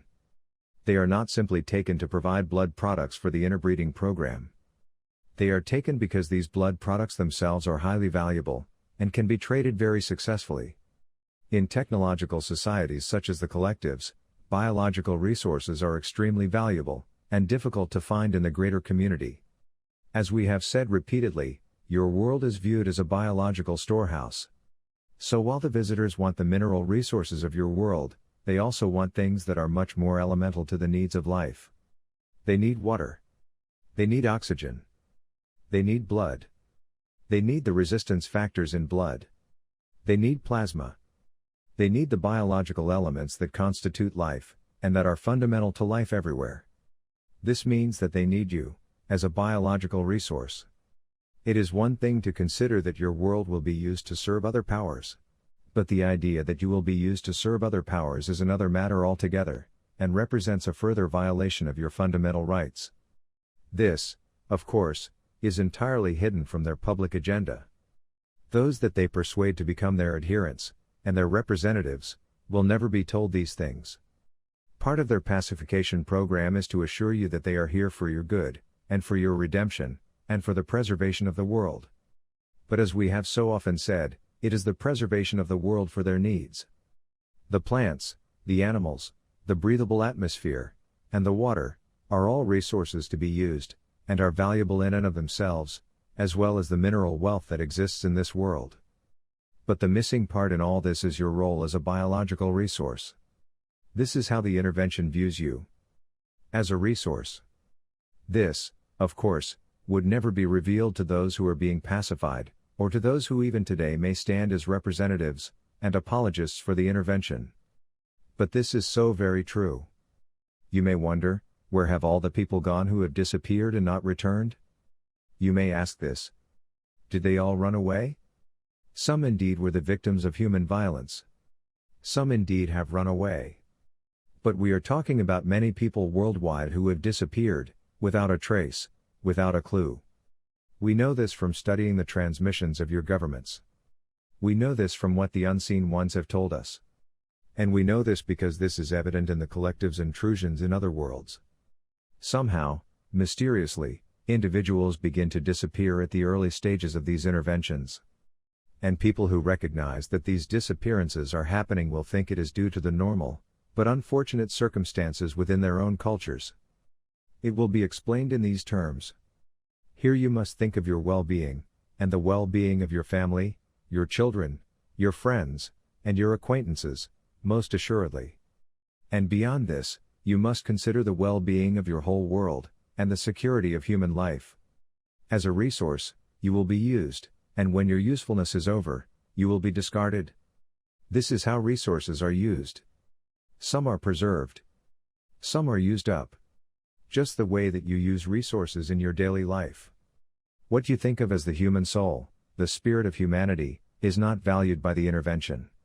This violation is so complete and so thorough, and it is occurring already in all of its manifestations. Look into this matter and think for yourself. And you shall see for yourself. We are giving you the perspective of looking from the outside in. This gives you an objective view of the circumstances of your world, and the forces that are acting upon it. As we mentioned in our first set of discourses, should the intervention take full hold, and an occupation be established here completely, then the human population will be reduced into an efficient working class. How will this be accomplished without producing outrage and revolution among the human population? It will be accomplished through the disappearance of people. It will be accomplished by the isolation of those who are considered to be uncooperative or dissenting. They will be taken away, to be seen no more. And while there will be the appearance of normalcy in human affairs, behind the scenes everything will be changed, and will be managed by a different set of powers. It is hoped by the collectives that this can be accomplished for as long as possible, and that a revolution will not begin, for that would be very costly to their endeavors. And very costly to humanity as well. The visitors are here to do business. You are part of the business. Your hands, your eyes, your reproductive organs, your blood, your plasma, your biochemistry. This is all part of their business. To them, you are like intelligent livestock. Useful, interesting, and commercially important. At the outset, they will treat you with deference, those of you who may encounter them face to face, but they will give you no power. They will not give you a choice. They will only try to convince you of the wisdom of their ways, and the necessity of their presence in the world. And should you decline, or should you resist, they will make life difficult for you, or they will discard you for later use. Some of those, we understand, who have not returned to the world, were those who fought against them and were eliminated as a result. How do we know these things? We know them because we understand the collectives. We understand their legal commerce, and we understand their illegal commerce. They want to use every part of the world. And they want to use every part of you. Just like you would want to use every part of the cow, or the sheep, or any other domesticated animal that you breed for your own purposes. How do we know that they are doing these things in the world?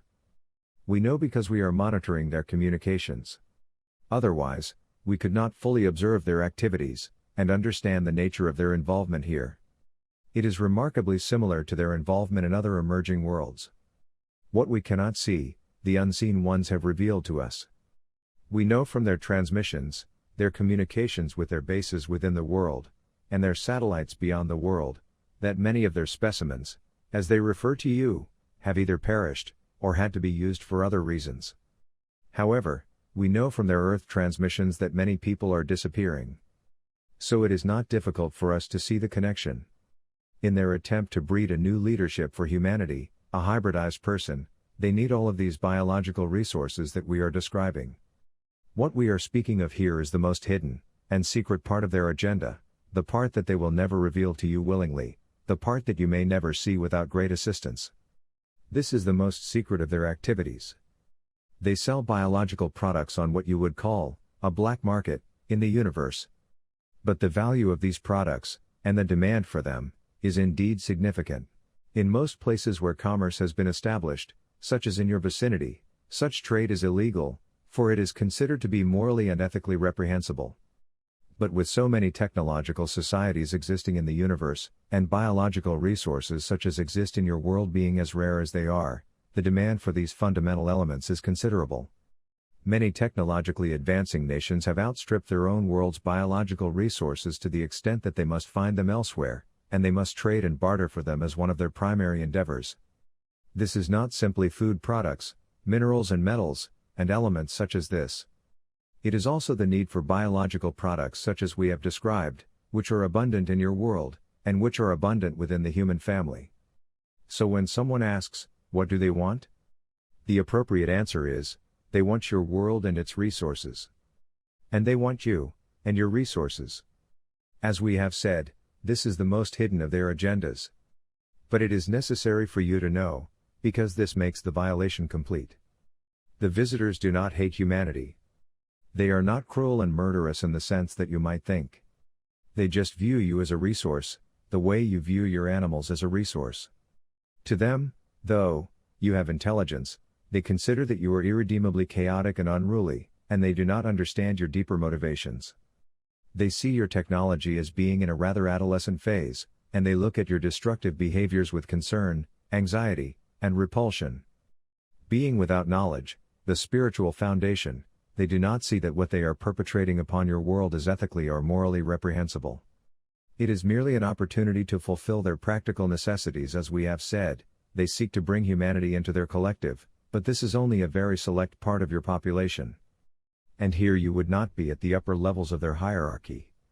For all the other people in the world, what will happen to them if the intervention is complete, if the occupation can be established completely?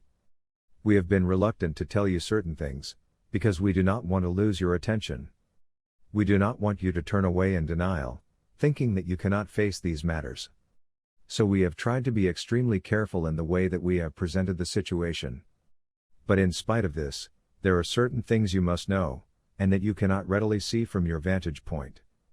We had to learn about these realities ourselves, though we had assistance, such as we are providing for you.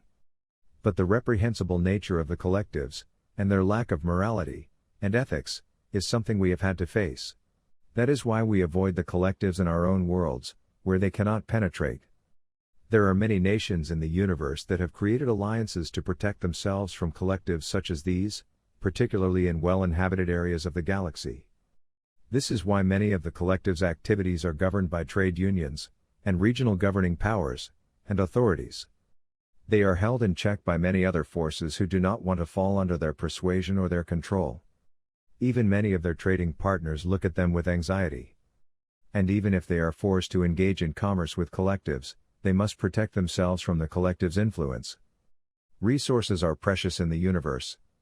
Mineral resources, water resources, biological resources, food resources. Large technological societies such as the collectives have an enormous need for resources for their own maintenance. Their commerce is based upon the acquisition of all these things, and on the exploration for new sources. This, of course, makes them primarily interested in emerging worlds such as your own, which are emerging within regions where they have influence and power. Consider our words. Now we will tell you what you must do. Sixth briefing. A call to action. It has been our mission to observe the alien intervention in the world today, and to provide to you our commentaries and our perspective. It is a difficult task, and a difficult message. We understand the problems that people may have in receiving this communication. They may question our method of communicating. They may question, certainly, our reality and identity, and the trustworthiness of our words. They may question the reality that we are presenting. And perhaps the temptation to deny these things will be great for some people. Yet, what will really enable you to hear our words, and to know their authenticity will be your ability to respond with the deeper knowing within yourself. Throughout our discourses, we have referred to the reality of knowledge, the spiritual intelligence that lives within you. We have spoken of its central importance in your preparation for the greater community. We have spoken of it as the true power that enables you to see beyond all the deceptions and manipulations of the intervention. We have spoken of it as the inherent power that the collectives do not use and do not recognize. Knowledge. This knowledge is not like a military power. It is not something that you can use to gain things by force, or to overwhelm, or dominate others. It is the greater spiritual intelligence that you share with the Creator. Humanity has a great challenge before it, and is facing a great risk in its emergence into the greater community. Therefore, it is necessary to find the strength that will enable you to unite your peoples, and to take your place in the greater community, as a free and self-determined race. This power must come from within people, and must be reinforced by the greater forces for good that exist both within your world, and in the greater community. There will perhaps be people who will reject our words and counsel, and reject what we are presenting altogether. They may have their own preferences in the matter. They may have their own fear, and sense of inadequacy. Perhaps they have fallen prey already to the persuasions of the intervention, and do not wish to consider that they may be in error. Perhaps they are just too afraid to face this great challenge. Perhaps they want to escape into their personal concerns and preoccupations. But what is really being called for here is the power and the presence of this spiritual intelligence we call knowledge, which is the source of your real conscience. Yet, what you may not realize is that this is the very source and bond of all spirituality in the universe.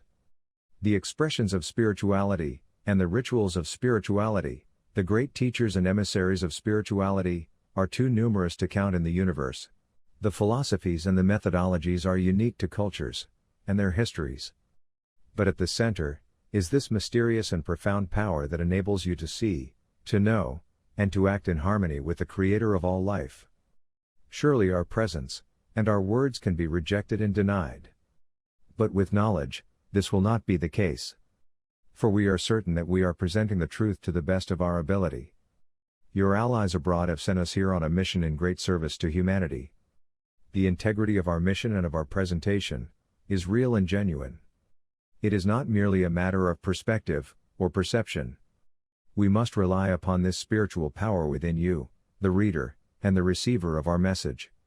For indeed, we are revealing more than our words can convey. We are revealing an entire reality of life in the universe.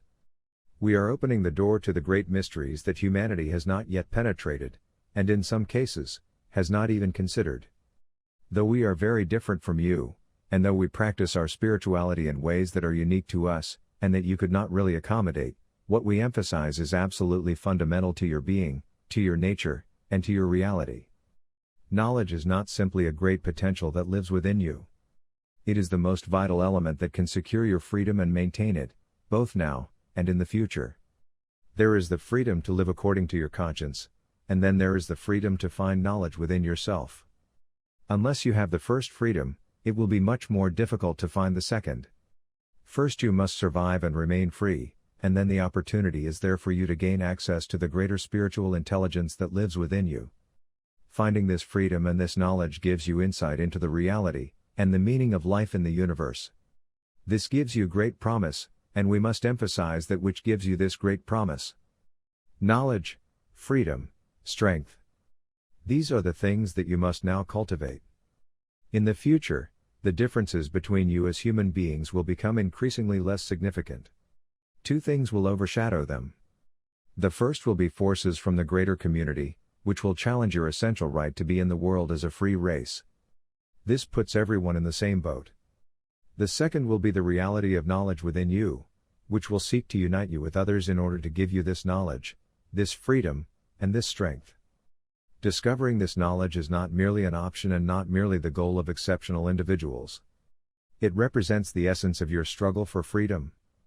Knowledge will reveal this to you and will confirm our words. Beyond your preferences and beliefs, this is most certainly true. We have confidence here, for this is where we place our faith. In the essential goodness and potential wisdom that reside within the human family. Otherwise, our great attempt to sound an alarm and to bring a greater community awareness into the world will fail. It will not take effect here. This failure has grave consequences, for humanity does not yet understand its predicament, nor does it understand what it must rely upon in order to achieve success. The Creator wills that humanity be a free race in the universe, but it is up to you. It depends on what you choose to believe in, what you choose to do, and what you choose to emphasize. The intervention is very secretive, and very clandestine. Only those who have been directly impacted by it, or who have been contacted directly are aware of its presence, and they are subject to considerable persuasion and manipulation, as we have described. Therefore, who is in a position to really know on their own accord? We provide a perspective that you could not have otherwise. We provide insight into important realities about life in the greater community that you do not have access to.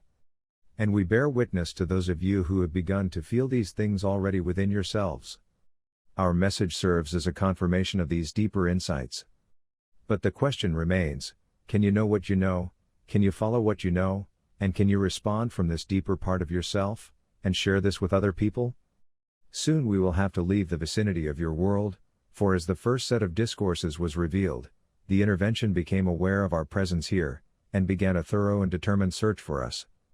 We must escape before this happens, and even here our escape carries with it great dangers for us. Our departure will not go unnoticed. And there will be an attempt to follow us, and to find us wherever we go. We cannot return to our home worlds, for that would lead to their discovery. We must seek hiding at a greater distance. From that position, we will not be able to witness the ongoing activities of the intervention. Therefore, in these two sets of briefings, we must provide you everything that you will need to proceed on your own. Yet our assistance as observers is soon to come to an end. Even as we present these words, we are prepared to leave. Therefore, we communicate in great haste with a sense of urgency.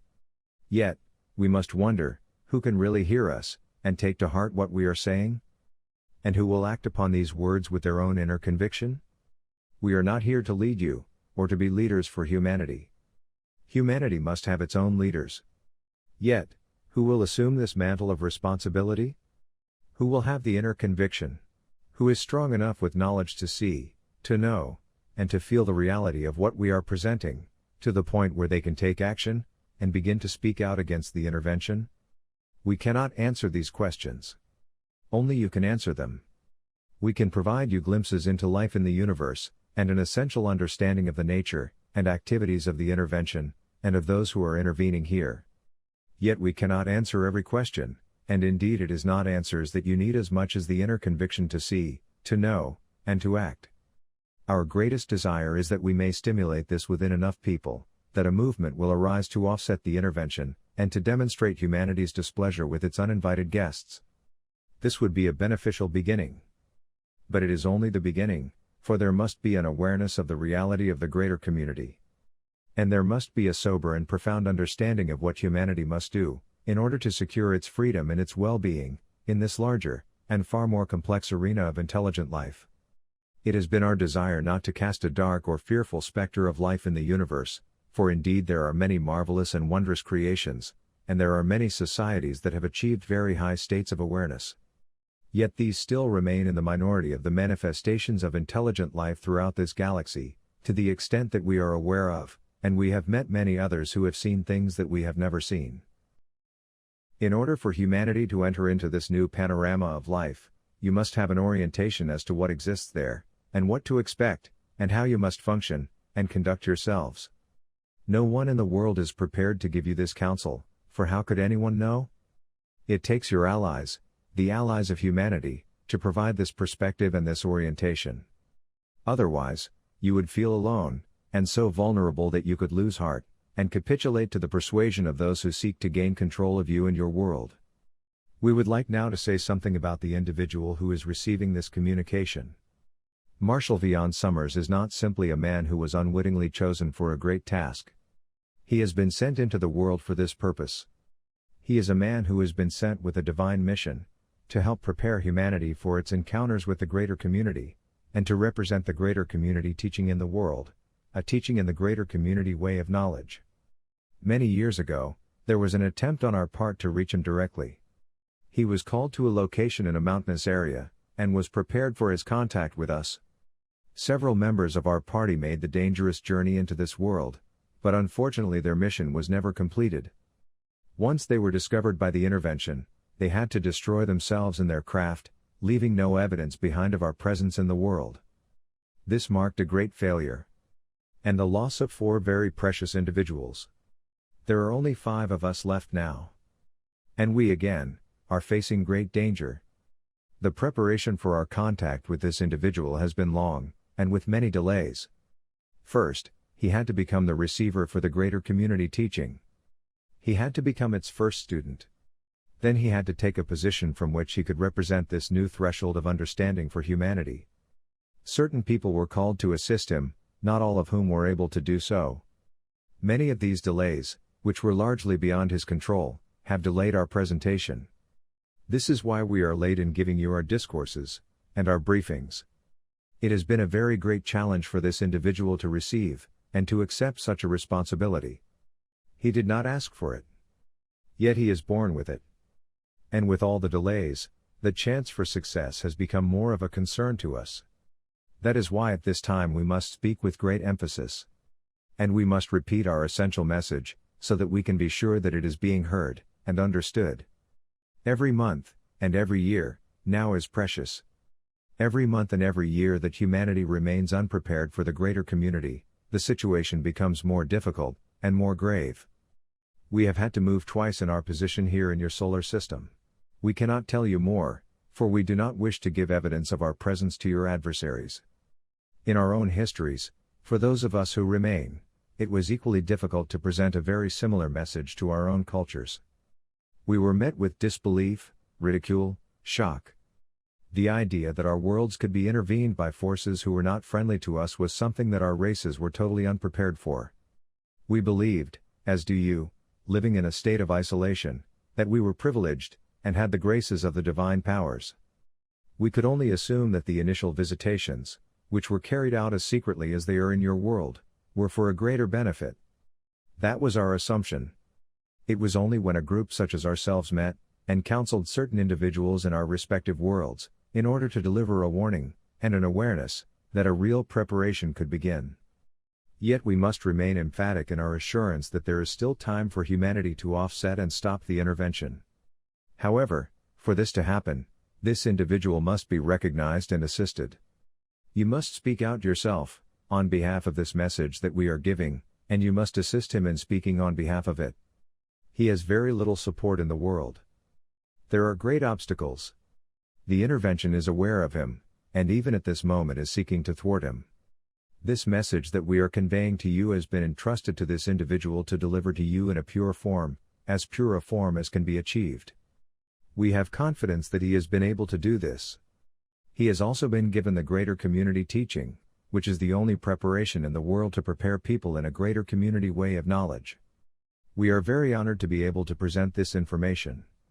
And we regret the many delays that have prevented us from giving it at an earlier time. We are working against powerful forces, and we must await the readiness of those who can receive us, and who can plant the seeds that we are presenting here in these briefings. We have imparted that which we feel is essential for your well-being and your survival. We have left out many other things that you would perhaps find very fascinating, but which are not central to your need. We have been very concerned not to cloud the essential issue with non-essential details. And indeed, too many details simply make our communication seem more inexplicable. We speak on behalf of your allies, who are substantial, and represent many races. All 9 of us have come from different worlds, and yet we share the same mission, because we are strong with knowledge. We want for humanity what we want for ourselves, which is self-sufficiency, creativity, freedom from intrusion, and life without conflict and war. The right to be in life in order to achieve a higher purpose, and respond to a higher calling that the Creator has provided to all as a potential. This is what we seek to affirm for ourselves, and for the human family.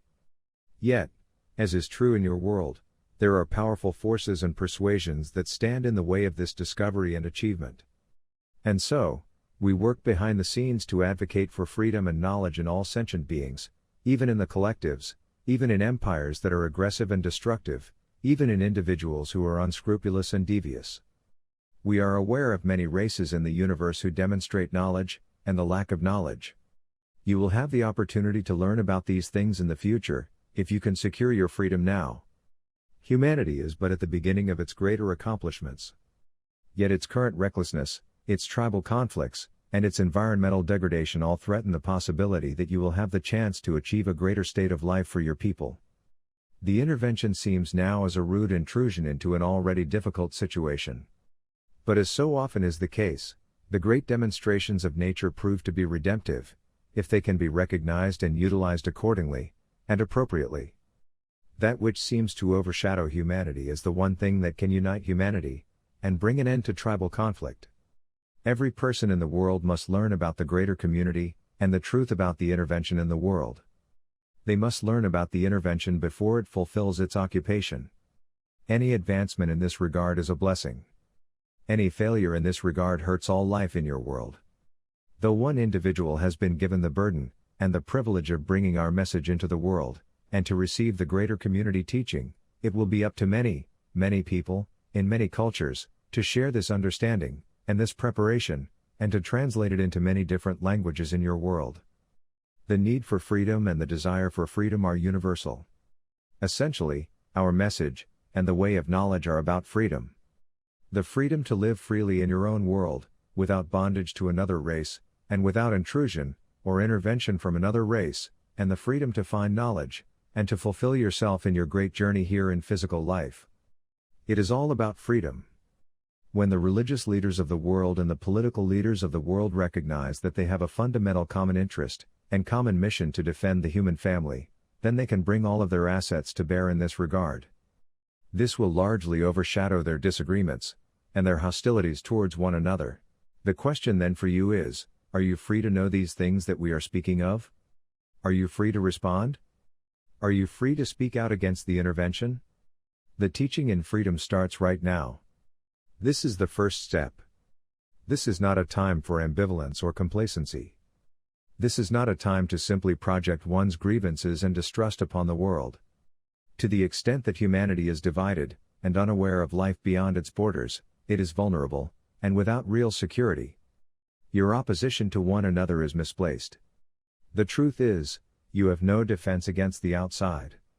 Should you successfully defend your right to be the preeminent race in this world, and to live with freedom, and to cultivate freedom within the human family, and within human societies, then you will have the opportunity to meet and to know your allies. That will be a great revelation and homecoming for you. In the meantime, there is great work to be done. And everyone has the possibility to do this great work. First commentary. The problem of human denial. Many people, when reading the Allies of Humanity briefings, will become afraid.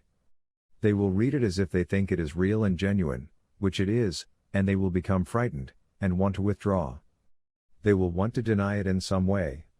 In a way, the Allies of Humanity material reveals your weaknesses. It calls upon your strength. It calls upon your inherent wisdom. It calls upon knowledge, the spiritual mind within you, but it also reveals your weaknesses. It reveals your vulnerability. It reveals your lack of control over your own consciousness. It reveals your undefended borders to space. It reveals your assumptions, your preoccupations, and overall your ignorance of life in the universe. Here, it is important to ask yourself if humanity will ever encounter intelligent life from beyond its world. And if it does, when that happens, how will humanity respond? How will humanity know if its new visitors are friendly or not? How will humanity be able to discern the visitors' motives and their consciousness? How will humanity be able to discern their organization, their methods, and so forth? If you consider these questions seriously, you will realize that you have very few answers. And without answers, perhaps you will become afraid. You will feel your own vulnerability, and you will feel how unprepared people really are for an encounter such as this.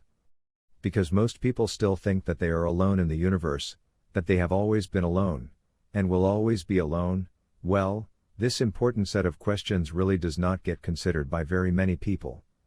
And even those who do consider it, often think very romantically about life in the universe, and what it will bring humanity, and how much humanity will gain from this encounter.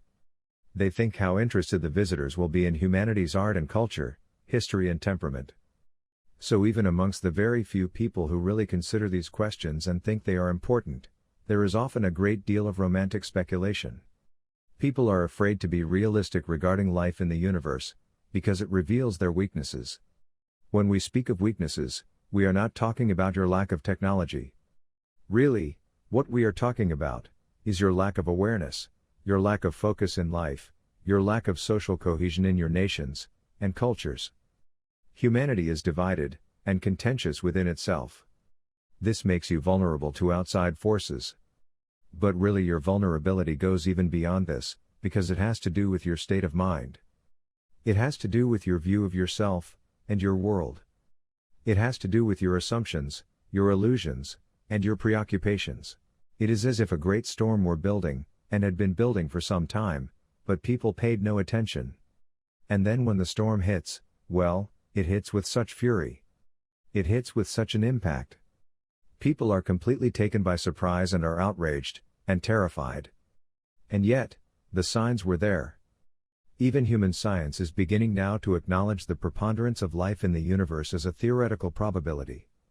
Yet, who is concerned with what your first-grade encounters might mean? As the Allies' briefings are presented, there will be all kinds of denial, criticism, and repudiation. Why? Why so much rejection over an encounter that everyone really considers to be very possible? Yet when it is actually accounted for, you will see a great deal of denial. Outrageous. Ridiculous. Cannot happen. You will hear scientists say, well, it is not possible for another race to get here, given the limitations of travel and speed, and so forth. How presumptuous. Do human beings dare to presume what other nations and cultures have been able to develop over a long period of time? Is the universe limited by human understanding? Is it not possible that other races could have far surpassed human accomplishment in technology? You may say, well, of course. But when faced with the prospect of a real encounter, people sing a very different tune. Their idealism leaves them. Their romanticism is thrown into doubt. Their glorious anticipation is overshadowed with concern and anxiety. So when the Allies of Humanity message is presented, people begin to feel the real core of their fear, their lack of preparation, the weakness of their position. The Allies present a very realistic view of life in the universe. They are not here to answer every question that you may have, but instead to give you an awareness of what is really occurring in the world today, and also, to dispel much of the fanciful speculation that surrounds the prospect of humanity encountering other forms of intelligent life. Even fanciful expectation, hopeful expectation, really has fear at its core, because you are uncertain, because you do not know, because you are unprepared, because you realize in a moment of honest recognition how vulnerable you really are, living on the surface of your world, exposed to the universe, and undefended.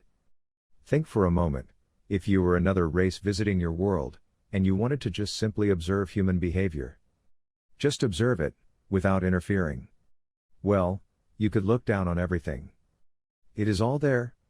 Human activity, human involvements, human conflict, human relationships, human technology, human communication.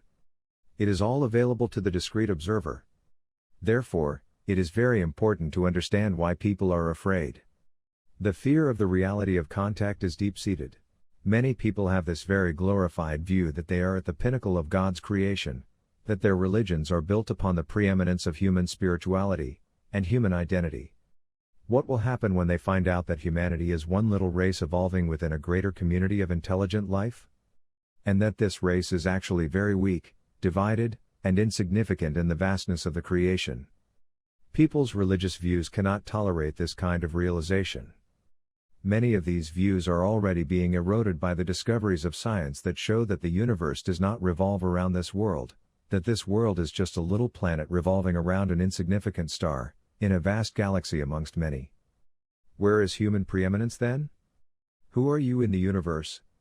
Are you really important to anyone or anything? We are asking these questions to bring you into the core of your anxiety, because you must confront this within yourself. The inability, or unwillingness to do this is really the source of all human ignorance and presumption regarding humanity's place in the universe, and regarding the reality of the extraterrestrial intervention that is occurring in the world today. People say, well, there is no intervention happening here. How ridiculous. It is all the fancy of certain people, and their need for attention, or their boredom, or something. What are you really hearing here but an excuse? This is the way that one pacifies oneself from experiencing real anxiety. If you could consider this rationally and objectively, you would say, well, of course we would be visited at some point. I mean, if there is intelligent life in the universe, someone out there must know that we exist here. And if you are not limited by the limitations of humanity's science, that opens the door to many more possibilities.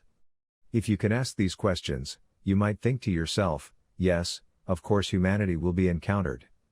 Yes, our resources will be scrutinized. Yes, our world will be evaluated. Yes, there are other powers in the universe that would perhaps want our world to be part of their organization. And yes, they would want to take advantage of this beautiful place in some practical way. You see, these observations are so obvious.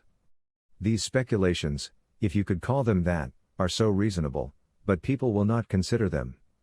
They will not face them because of their anxiety, because of their fear. In fact, the reality of life in the universe, the encounter with life in the universe, and the intervention itself together represent the most denied reality in the world today. People will think, it is not important. I have my job. I have my family. I have, my own daily problems.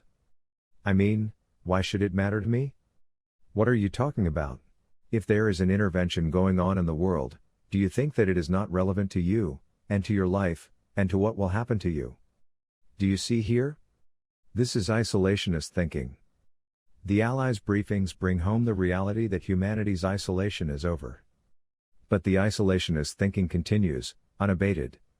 Unless you have a direct encounter with forces from the greater community, where your life is disturbed or upset in some way, well, you will just continue on thinking the way you have always thought, living upon the assumptions that you have always lived upon, oblivious to the greater realities that are shaping your life and destiny. And how can God reach you to tell you to become alert and aware, to make you responsive to these greater realities that are changing your life and destiny? People love the idea of a God out there that will throw them a life preserver when they are drowning, but the idea that God will interfere in their life and show them something they really don't want to see, well, that is really a test of faith, isn't it? That is exactly what is happening today.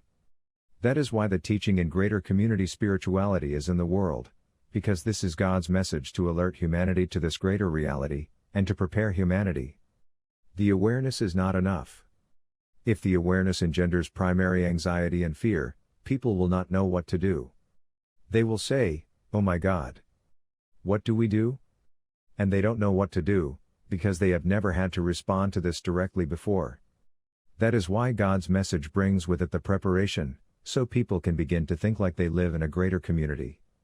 Then they can begin to become aware that there are greater community realities out there that are going to have a direct impact on them, their lives, and their world.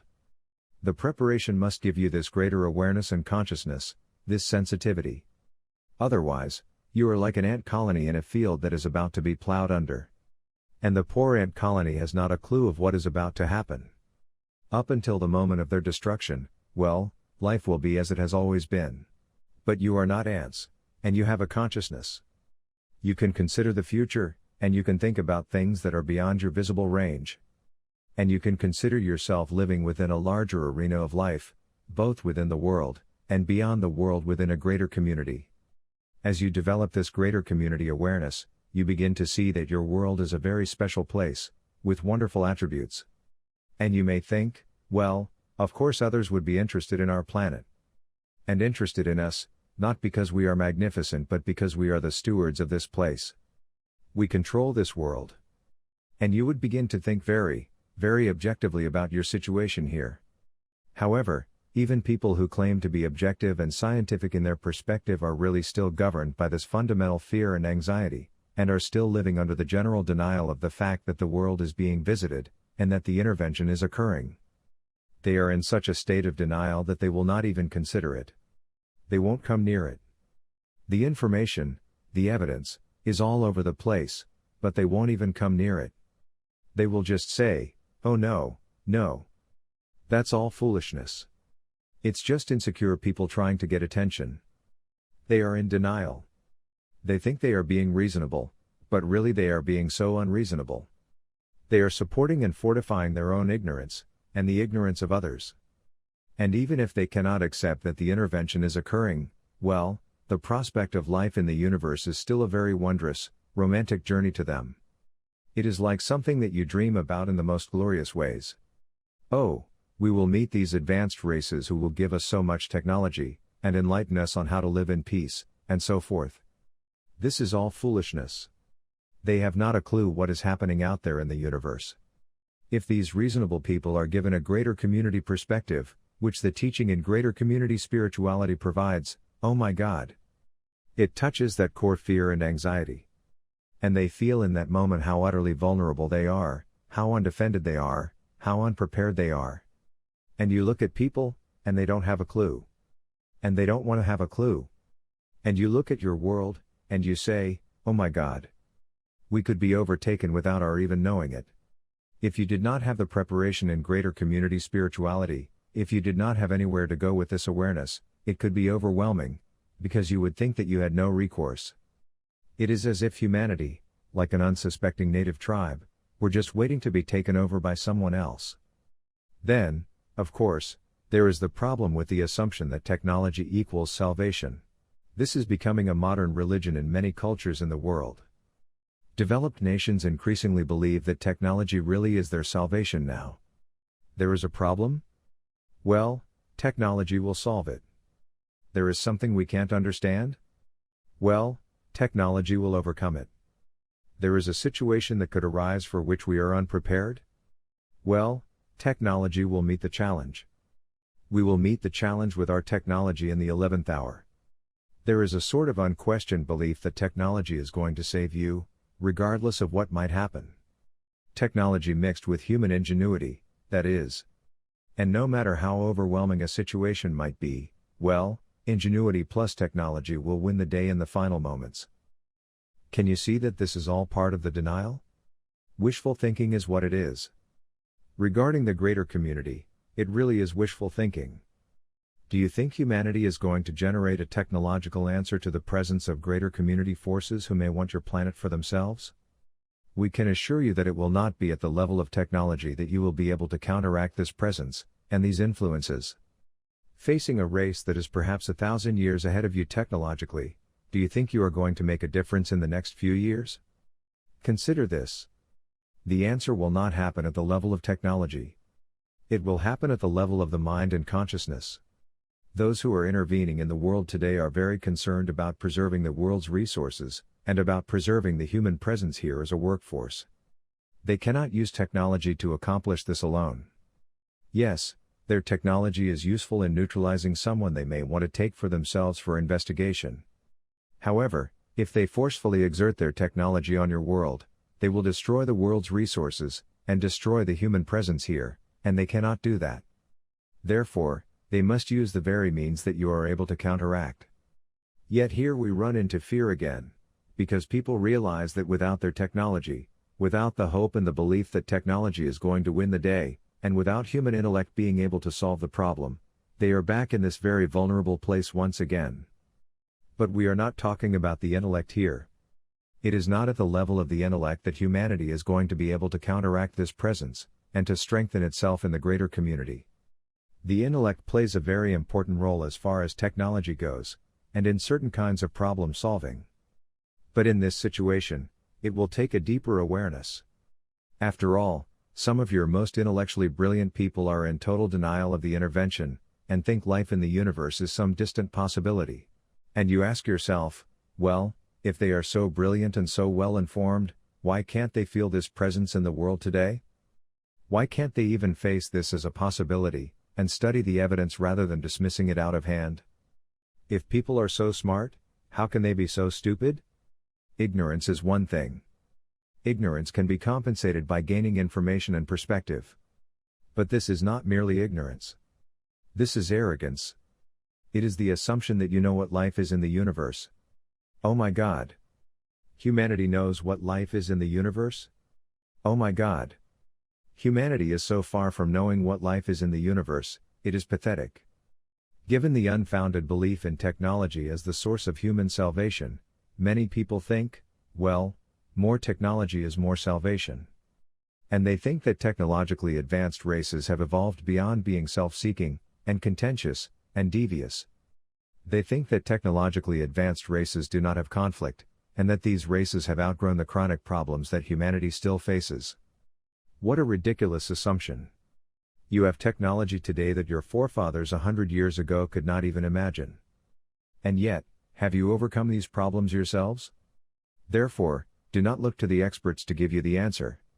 You must find the answer yourself, because the experts may not know, and may not want to know. Remember, they are human beings, just like you, and they have their own thresholds of fear and anxiety, that they may not be willing to face. In a way, the intervention is the most challenging thing that could happen to humanity.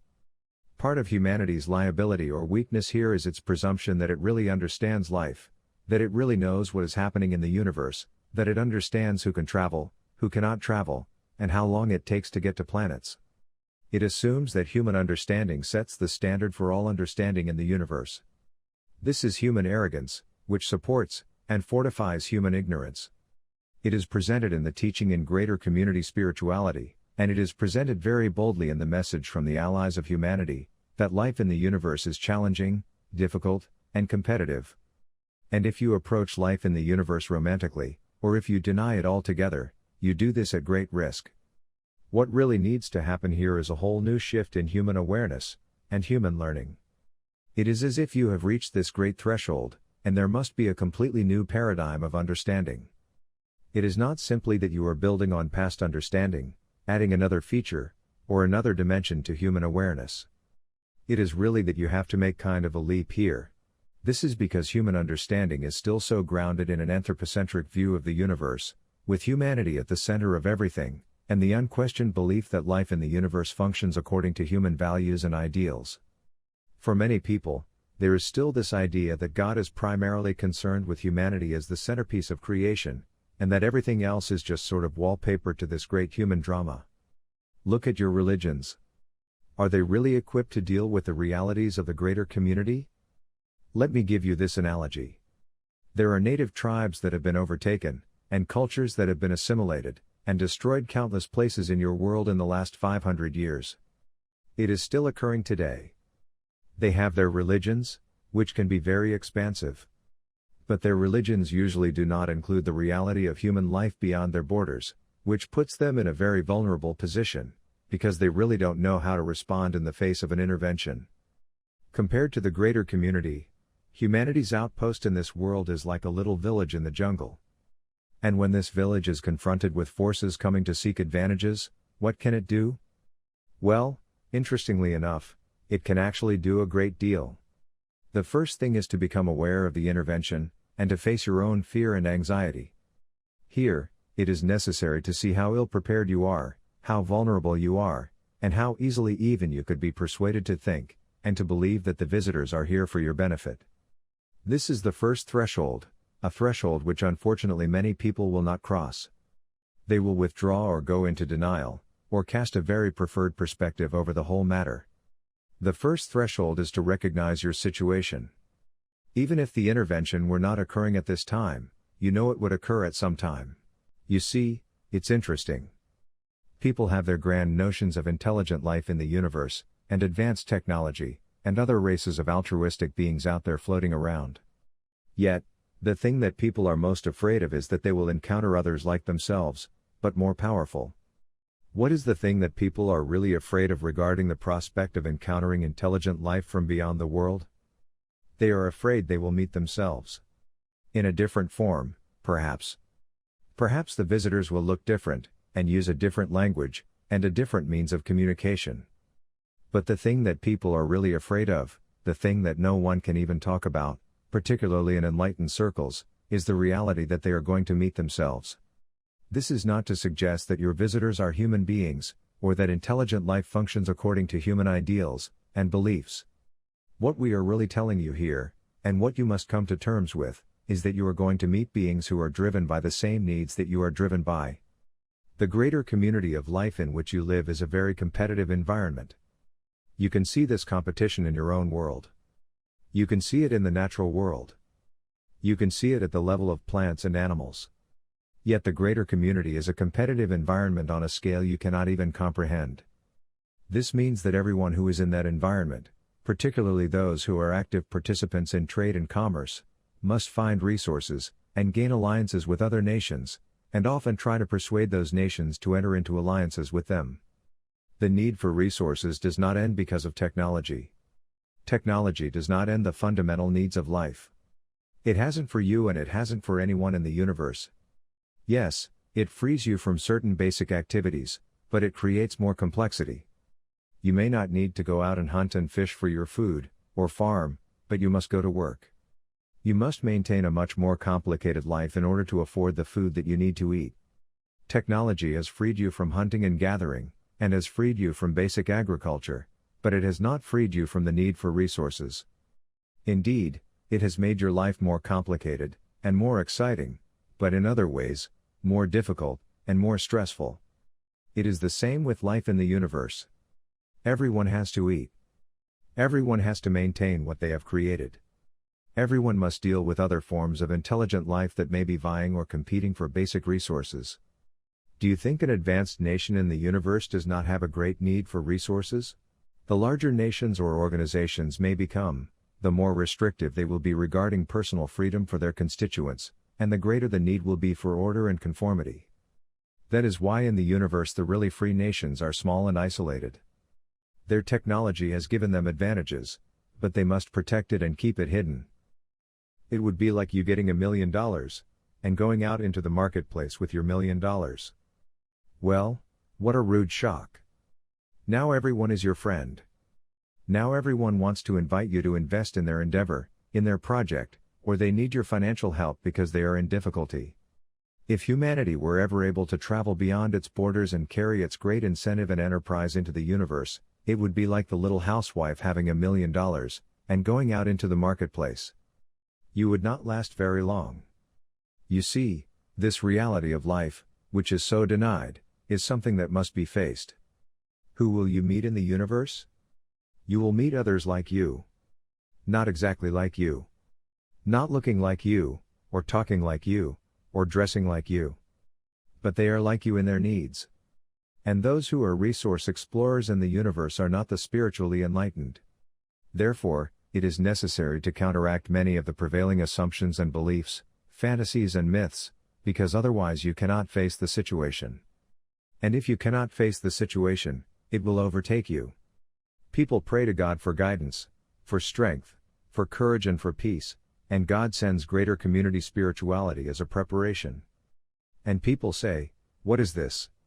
I did not ask for this. What will I do with this? It isn't relevant." You don't know what's relevant.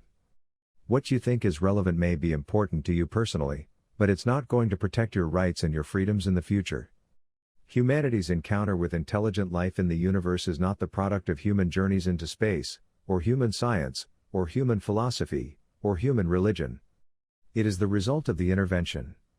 It is the result of other races coming here in order to preserve the world for themselves, believing that humanity will destroy the world in its conflicts, that humanity will ruin the world's valuable resources. Think about this. This is how people would react. If, let us say, Developed nations in the world found some little tribe in the recesses of the jungles who were sitting on tons of gold or other kinds of minerals, or had vast forests full of valuable woods. Do you think that the advanced nations would not intervene, particularly if they felt these resources were going to waste? Or how about if the natives were cutting down all the trees because they liked the sunlight, or they wanted to grow their own food? Well, the nations of the world would be in there doing everything they could to get the resources, either legally or illegally. That is what human nations would do. Do you think they would sit by and let the natives just despoil or neglect what they have? Of course not. Well, if the land is of no value to the powerful nations, sure, give them their reservation. But if they are sitting on 100 million in gold, that would not be a reservation. Your world is viewed like that by your visitors, and by others in the universe who see this precious little world, and this race of relatively destructive beings destroying its natural resources, and violating its natural laws. Do you think this would not produce an intervention? Some people think, well, of course, they would come and ask permission to be here, and our nations, our governments would work out a deal. Are you kidding? What would happen instead is that those intervening races would establish a plan of intervention and integration, because they want to preserve the human workforce. They cannot live in your world. They will have you do all the work. Get the natives to mine the gold. Just like what has happened in your world. Do you think the natives' permission is needed? Well, maybe they'll find a way to induce you to give your permission, but they are going to get what they want. In your situation in the world today, your visitors are going to get what they want unless you stop them. And the way you are going to stop them is not merely by using technology. It is by intelligence, and by cunning. And by cooperation in the human family. The first step in counteracting the intervention is awareness, but the awareness really is a big threshold, because of people's fear, anxiety, and failed idealism. Can you face your own fear? Can you face your own vulnerability? Can you face the fact that perhaps you have been really wrong in your assessment of the situation, if you have given it any thought at all? People may say, well, okay, we get the awareness. Now what's the next thing? They don't see that the awareness is really big. The next step is you have to create a greater community perspective in the way you look at yourself, and in the way that you look at your world.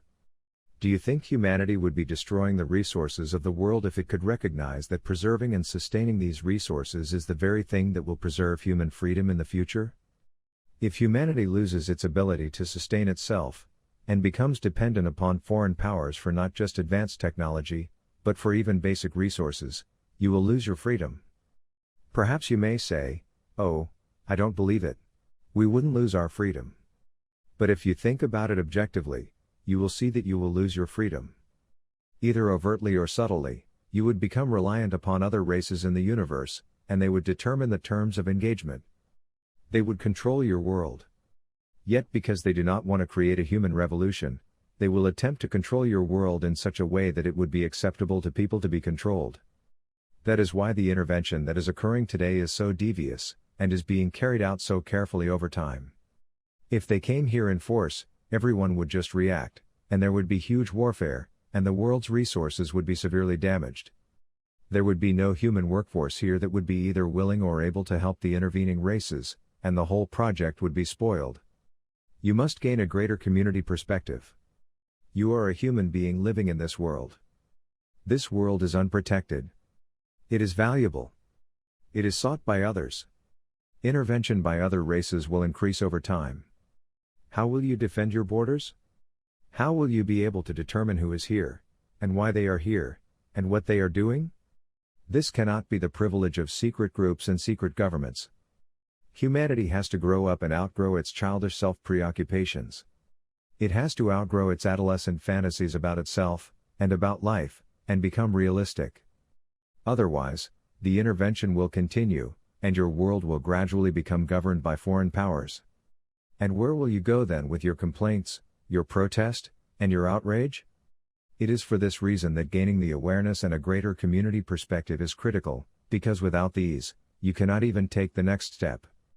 The third step is learning about the mental environment. The mental environment is the arena of influence. People know very little about it, but it is very important in greater community interactions, particularly between races, or organizations that compete with each other. They have to spend a great deal of time trying to discern what the other is going to do, and trying to influence the other in subtle ways. This does not happen through technology as much as it happens through consciousness, through awareness, through the projection of thought, and through cunning activities. Competitors generally share the same technology, so technology is not the advantage. The advantage is cunning and persuasion. You cannot see this yet, because you are still thinking like you live in isolation, and that the universe is governed by human principles. You do not want to think about this, because you realize that you do not have these skills. And that makes you feel afraid, and vulnerable. So the third step in preparation is developing skill in the mental environment. You can actually learn how to do this, but you must have the awareness, and you must have a greater community perspective to start. The fourth thing which really must be developed all along is knowledge. What is knowledge? When we speak of knowledge, we are not talking about perspective or bodies of information or data. We are talking about the ability to know.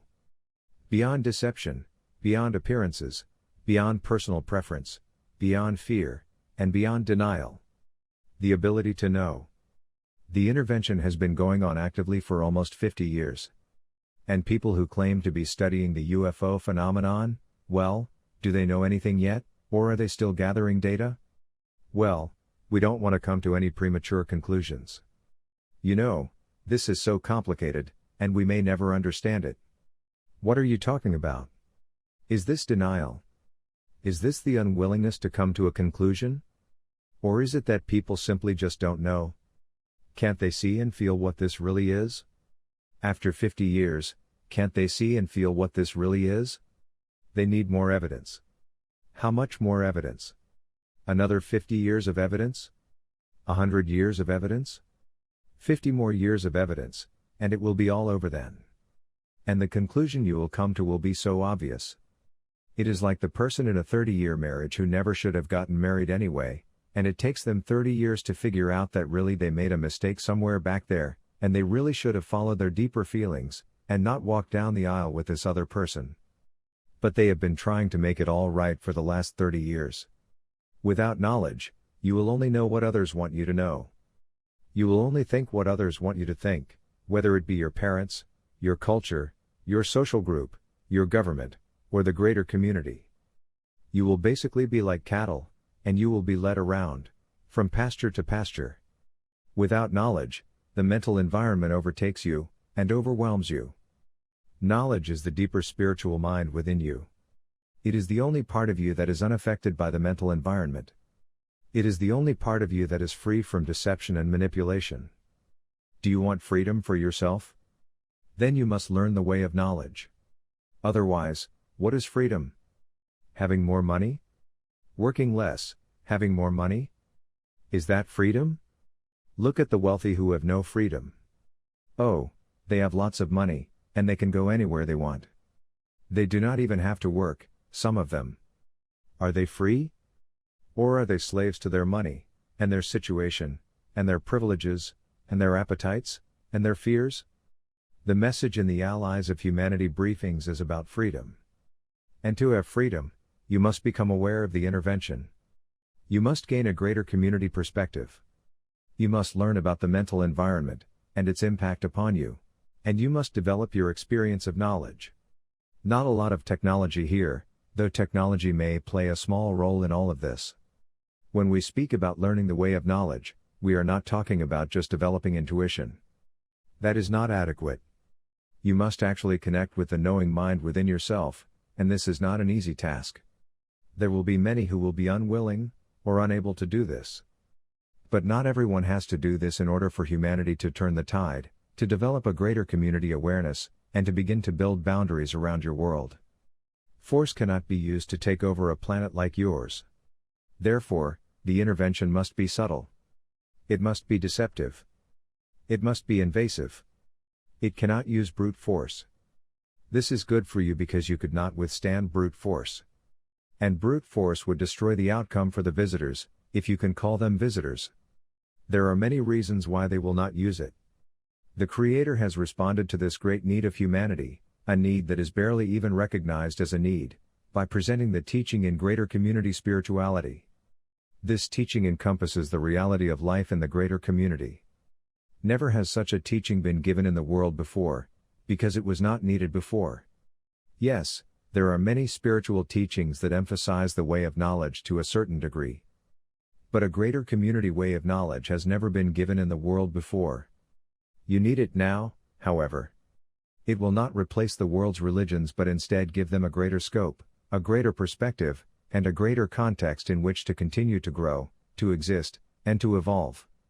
Yet it is curious that the world's religious leaders will perhaps be the most resistant to learning a greater community spirituality. To preserve their traditions, their authority, and their power, they will perhaps deny the very thing that will give their tradition a future in the greater community. For without human freedom, there is no future. Without human self-determination, there is no future. And without an understanding of the greater community, there is no future for anyone here, not a future that you could embrace anyway. You must see the relevance of this to yourself. All that you want out of life, all that you want to be, do and have, the intervention could take it all away from you. Are you going to mindlessly pursue your personal goals, and to hell with everything else, saying it doesn't matter? Even if the intervention were not happening, the degradation of your natural resources, and the growing population of the world would change what is available to you anyway. Some people say, well, I'm just going to go get what I want, and I'm not going to worry about anything else. When people think like that, they are like locusts thrown upon the land. They are going to consume everything in sight. And they will leave a wasteland, and move on until there is nowhere to move on to, and then they will all die out. Is this the promise for human advancement? To be like parasites that destroy the host, and when the host dies, they all die too? Now, most people would say, of course not. Absolutely not. But if their behavior is self-seeking, then this is an appropriate analogy. Interestingly enough, those who are intervening in your world view humanity as a sort of destructive force in the world that is going to destroy this fabulous place. Their attitude is, we're going to get in there and stop them. And if they can't use their world properly and preserve it, well, we'll save it for ourselves. They can work for us. This is exactly how they think. This is their perspective. This is how you would think if you were in their place. Even with all of humanity's great idealism, you would think like this too. We are not going to let them destroy this place. If they can't benefit from it, we will. This is exactly how a human government would respond. Perhaps this is how you personally would respond. Those intervening are not evil. They simply see the situation from a certain perspective. They are not guided by knowledge or spirituality, or they would not be intervening here. There are people in the world who want the intervention, because they think that the alien races here will somehow save humanity from itself. They believe in the same perspective as the alien races themselves. Sometimes they reach this conclusion within themselves. Sometimes this thinking is encouraged through the intervention. Yet, the result is the same. Loss of human freedom, and self-determination, which will be very complete. If you think about this, you will realize that this is the worst possible scenario for you. This is why the Creator is providing the preparation for the greater community. This is why it must be learned and taken to heart. This is why the awareness must be gained. People must face their fear and anxiety, and realize the situation they are in.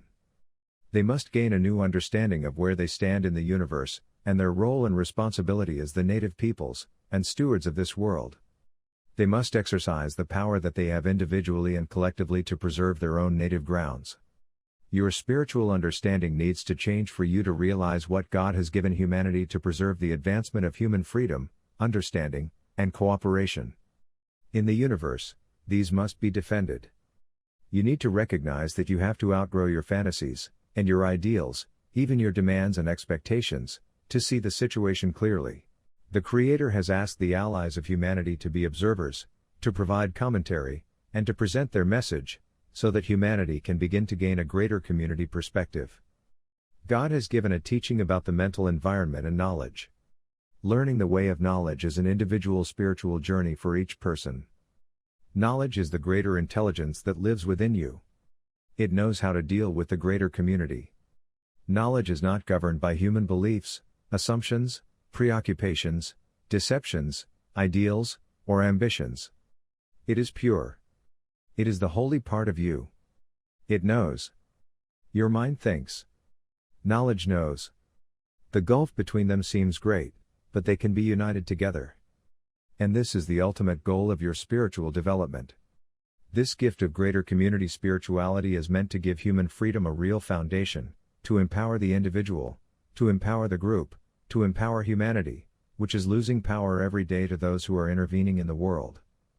We hope this discourse provides clarity, but it is really only the first step. Do not think you can read this discourse, or read the Allies of Humanity briefings and say, "Well, I understand now. I know what to do." You do not yet know what to do. But you may be beginning to gain an understanding. If this stirs something within you deeply, then knowledge within you is being activated. But there is much to learn ahead. Humanity's encounter with the realities of life beyond this world is a new threshold, perhaps the greatest threshold that humanity has ever faced. The learning will have to be rapid. Do not think you already know or understand. You do not? You may have an idea. You may experience a resonance with this message. You may feel it is important, but you still have to train and prepare. You don't climb the highest mountain in the world because you love mountains. You don't climb the highest mountain in the world because you have hiking boots. You have to train and prepare, or you won't make it. This is the challenge of your time. This is the greatness of your time. This is where you will find your own greatness. You will never find your greatness in your individual pursuits, for there is no greatness there. You will only find your greatness in responding to a real need in the world, and to the calling that lives within you even at this moment. This is the great situation that will bring out the greatness in you, if you can respond. Second commentary. Effects of the Pacifism Program. It is easy to ask questions. It is more difficult to find the real answers. People are hungry for answers, but they do not have the awareness yet. So when considering the message in the Allies briefings, people must begin to develop a greater community awareness and sensitivity. Just getting answers to questions does not develop this awareness or sensitivity. And indeed, even if you have the right answer, if you cannot experience it, if you cannot recognize it, if you cannot see its application, well, what good is it? It is lost on the person who is asking. Therefore, it always comes back to developing the awareness and sensitivity, and the ability to know.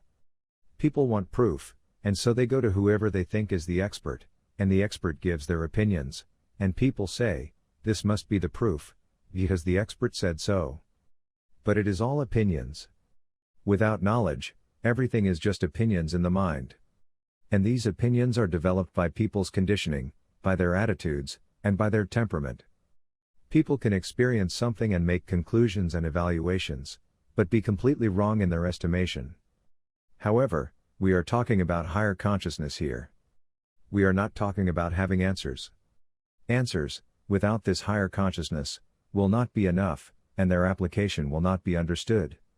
Ultimately, you must gain this higher consciousness. This consciousness transcends human culture, human conditioning, and even your biological identity. It is an awareness of life as it is moving all around you, and through everything else. You need this higher consciousness to understand the plants and the animals, the weather, and the movement of the world. You need this to understand the presence of negative forces in the mental environment, and the presence of the angelic forces, which are here to serve you. And certainly, you must have this consciousness to be aware of the greater community forces in the world, to recognize their manifestations, their intentions, and their methods. You need this higher awareness to tell friend from foe. So when people ask a lot of questions, the real answer is the development of higher consciousness. This leads you into the mystery, where you may not be willing to go, but this is where you must go if you are going to understand. This is the mystery of your life. The mystery of what you know, the mystery of who you are, the mystery of why you are here, and the mystery of what you must respond to. You are not here simply to fill your mind with more answers that cannot be recognized or understood. This then, moves things in the right direction.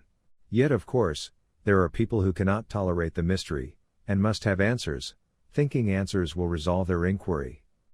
These people will constitute the majority of people who inquire about the Allies briefings, and who will question you about it. You, personally, cannot answer all the questions there are about the Allies. Who they are, where they come from, how they got here, their method of propulsion, where they are hiding, and how they communicate. How can you possibly answer all these questions? However, you can be aware of the Allies, and you have the ability to recognize the validity of their message. You have learned enough about life, and about nature, to understand their point of view, and what they emphasize, and why it is necessary. This is because of higher consciousness, not because you have answers. The Allies of Humanity briefings promote questions. The reason they don't answer every question is because you must develop the higher consciousness. If they told the reader everything about themselves, people would say, "I don't believe it. Marshall's making it all up." You see, without the higher consciousness, people cannot make a connection. Already you can see the effects of the pacification program that is being generated by the intervention. There are already many people who have fallen prey to this, either by their own inclinations, or by outside influence. Here, people are led to believe that they cannot really judge anything. Well, I don't want to be negative. I'll be open to it. Who told them to be open to it? I'll be open to whatever happens. Who told them to be open to whatever happens? People's critical discernment is being destroyed. So something happens and they say, "Well, you know, I don't want to judge the situation." What are you talking about? You need to evaluate what is happening. These people think they cannot be critical. Well, I can't really be critical. I don't want to be negative. Well, it may be necessary to speak out, and say that something is really not appropriate. But these people can't even do that. People who have been affected by this pacification program cannot even make a decision. They cannot look at anything and say, "Well, this is a good thing," or, "This is really not a good thing for me." So they welcome everything, thinking that is how you must be with life.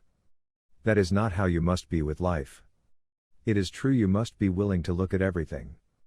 But it is not true that you must accept everything, bond with everything, welcome everything. Of course not. Higher consciousness does not mean that you do not make critical evaluations. It simply means you view things from a higher vantage point. This does not mean that everything becomes gray. It means that everything becomes clear. You clearly see what to do, and what not to do, what is good, and what is not good. If this is not the product of spiritual study, then someone is being disabled. While it is true you must learn not to judge a situation based upon your conditioning or beliefs, ultimately, you must judge a situation based upon knowledge, the spiritual intelligence that lives within you. This is the final arbiter in your discernment. However, people do not recognize this. They take the first step and they think it is the last step. The first step is where you do not judge. This means you must learn to look and recognize something, which you cannot do if you judge it immediately. This is the first step, but people think it is the last step. The last step is very different from the first step. You do not judge in the moment, because you need to see, and know, and recognize what you are looking at. This is discernment. You cannot be discerning if you judge things outright. Yet beyond this discernment, you must see clearly if something is good or not. So you may recognize that the intervention really is not good for humanity. In itself, the intervention is not a good thing. But if you say, "Oh, I cannot judge the situation," how will you ever know? You may want to think, "Well, it's probably good at some other level." A pacified person will say, "I will see how it is good for us, because everything that happens is good for us." This is not only human ignorance, this demonstrates the effects of the pacification program, which encourages people to trust things unwittingly, without discernment. You can see this everywhere. You can see it in the UFO community. You can see it in spiritual communities. You can see it emerging in people all around you. The Allies' briefings will create a stir, because they advocate discernment. They say, the intervention is not good for you. Yet many people say, "Well, I don't know. It must be good. I mean, it can't be bad." They're befuddled. They don't know what to think. "Well, I don't know. I can't really come to any decisions about it." What are you talking about? Has your decision-making become disabled? And if so, Who disabled it? Why are some people thinking they must be open to everything, and receptive to everything?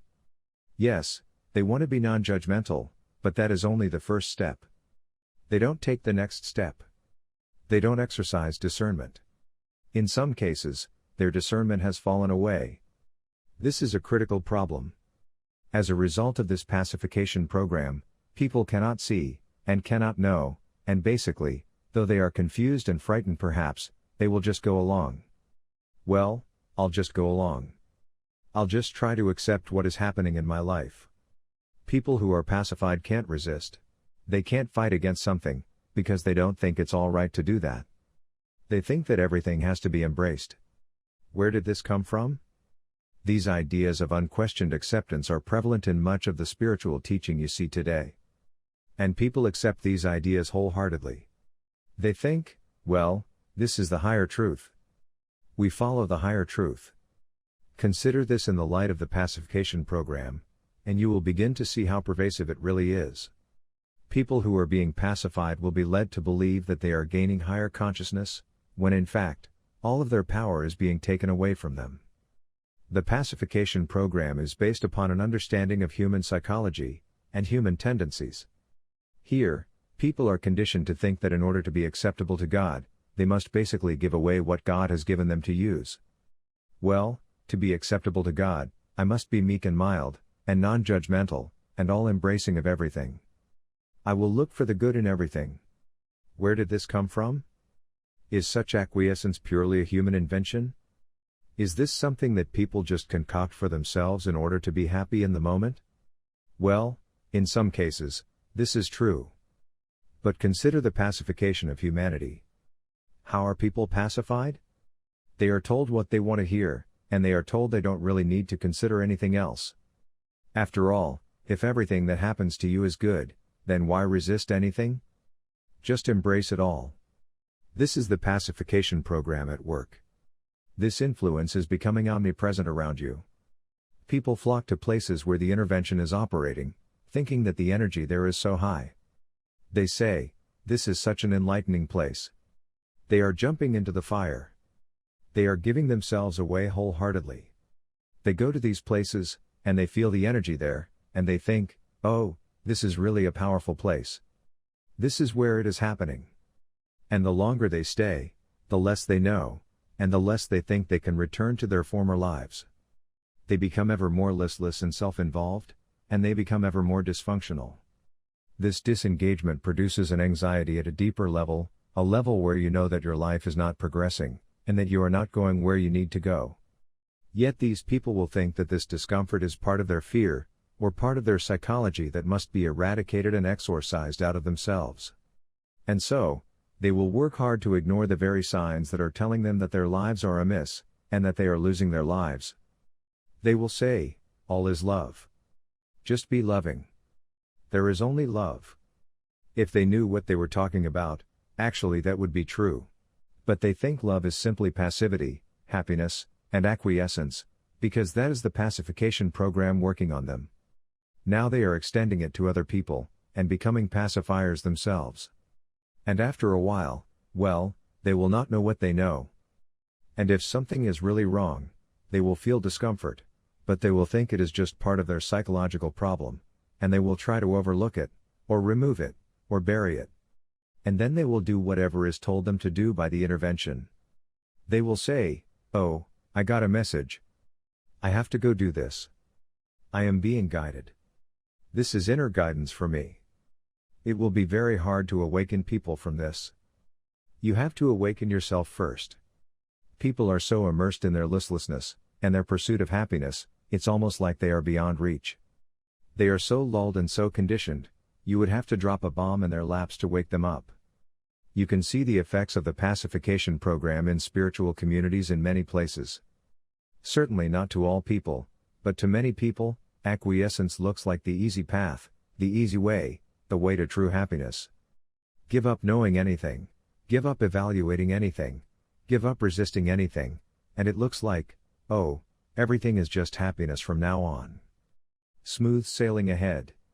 These nice people, the intervention will simply lull them into a listless state, and then basically they will not be a problem, and they will be receptive to whatever is given them. Their natural knowing will be so removed from their awareness, it will become the enemy now. They will think it is fearfulness. They will think it is negativity. And they will not want any part of it. This is actually happening now. We are talking about an extreme case, but these extreme cases are growing in scope and magnitude. Many more people are simply falling into this state, even the young people, some of whom are especially prone to this kind of conditioning. Consider this. True happiness comes from being true to yourself, from developing your own integrity, and from living honorably with your integrity. True relationships are based upon sharing real integrity with others, building relationships of integrity, relationships that express your deeper nature and purpose in life.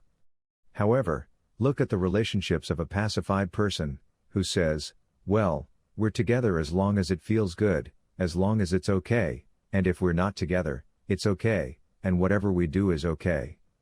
But it's not okay. And they know it's not okay, but their natural knowing has been removed from their awareness. As a result, they say, I will not feel those things. They disrupt my happiness, my peace, my equanimity. And yet there is no peace, or equanimity, because there is no integrity, and because there is no integrity, there is no real relationship. Do you see here how the poison is immersed in the very food that people want to eat? Spiritual food is being poisoned. How many spiritual teachers today are teaching real discernment? How many are promoting real personal integrity? How many are encouraging people to look clearly and see? How many teachers are encouraging their students to respond to the world? There are indeed some, but look around and you will see the pacification program being promoted unknowingly. How perfect this is for the alien agenda. It takes time, but from their perspective, well, the results are worth it.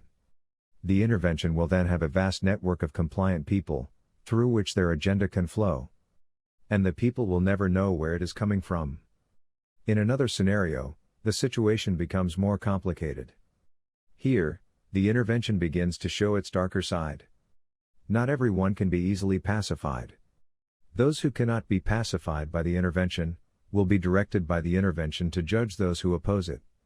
This will be particularly true for people who have extreme religious views and prejudices. These people will be directed to condemn those who do not share their views.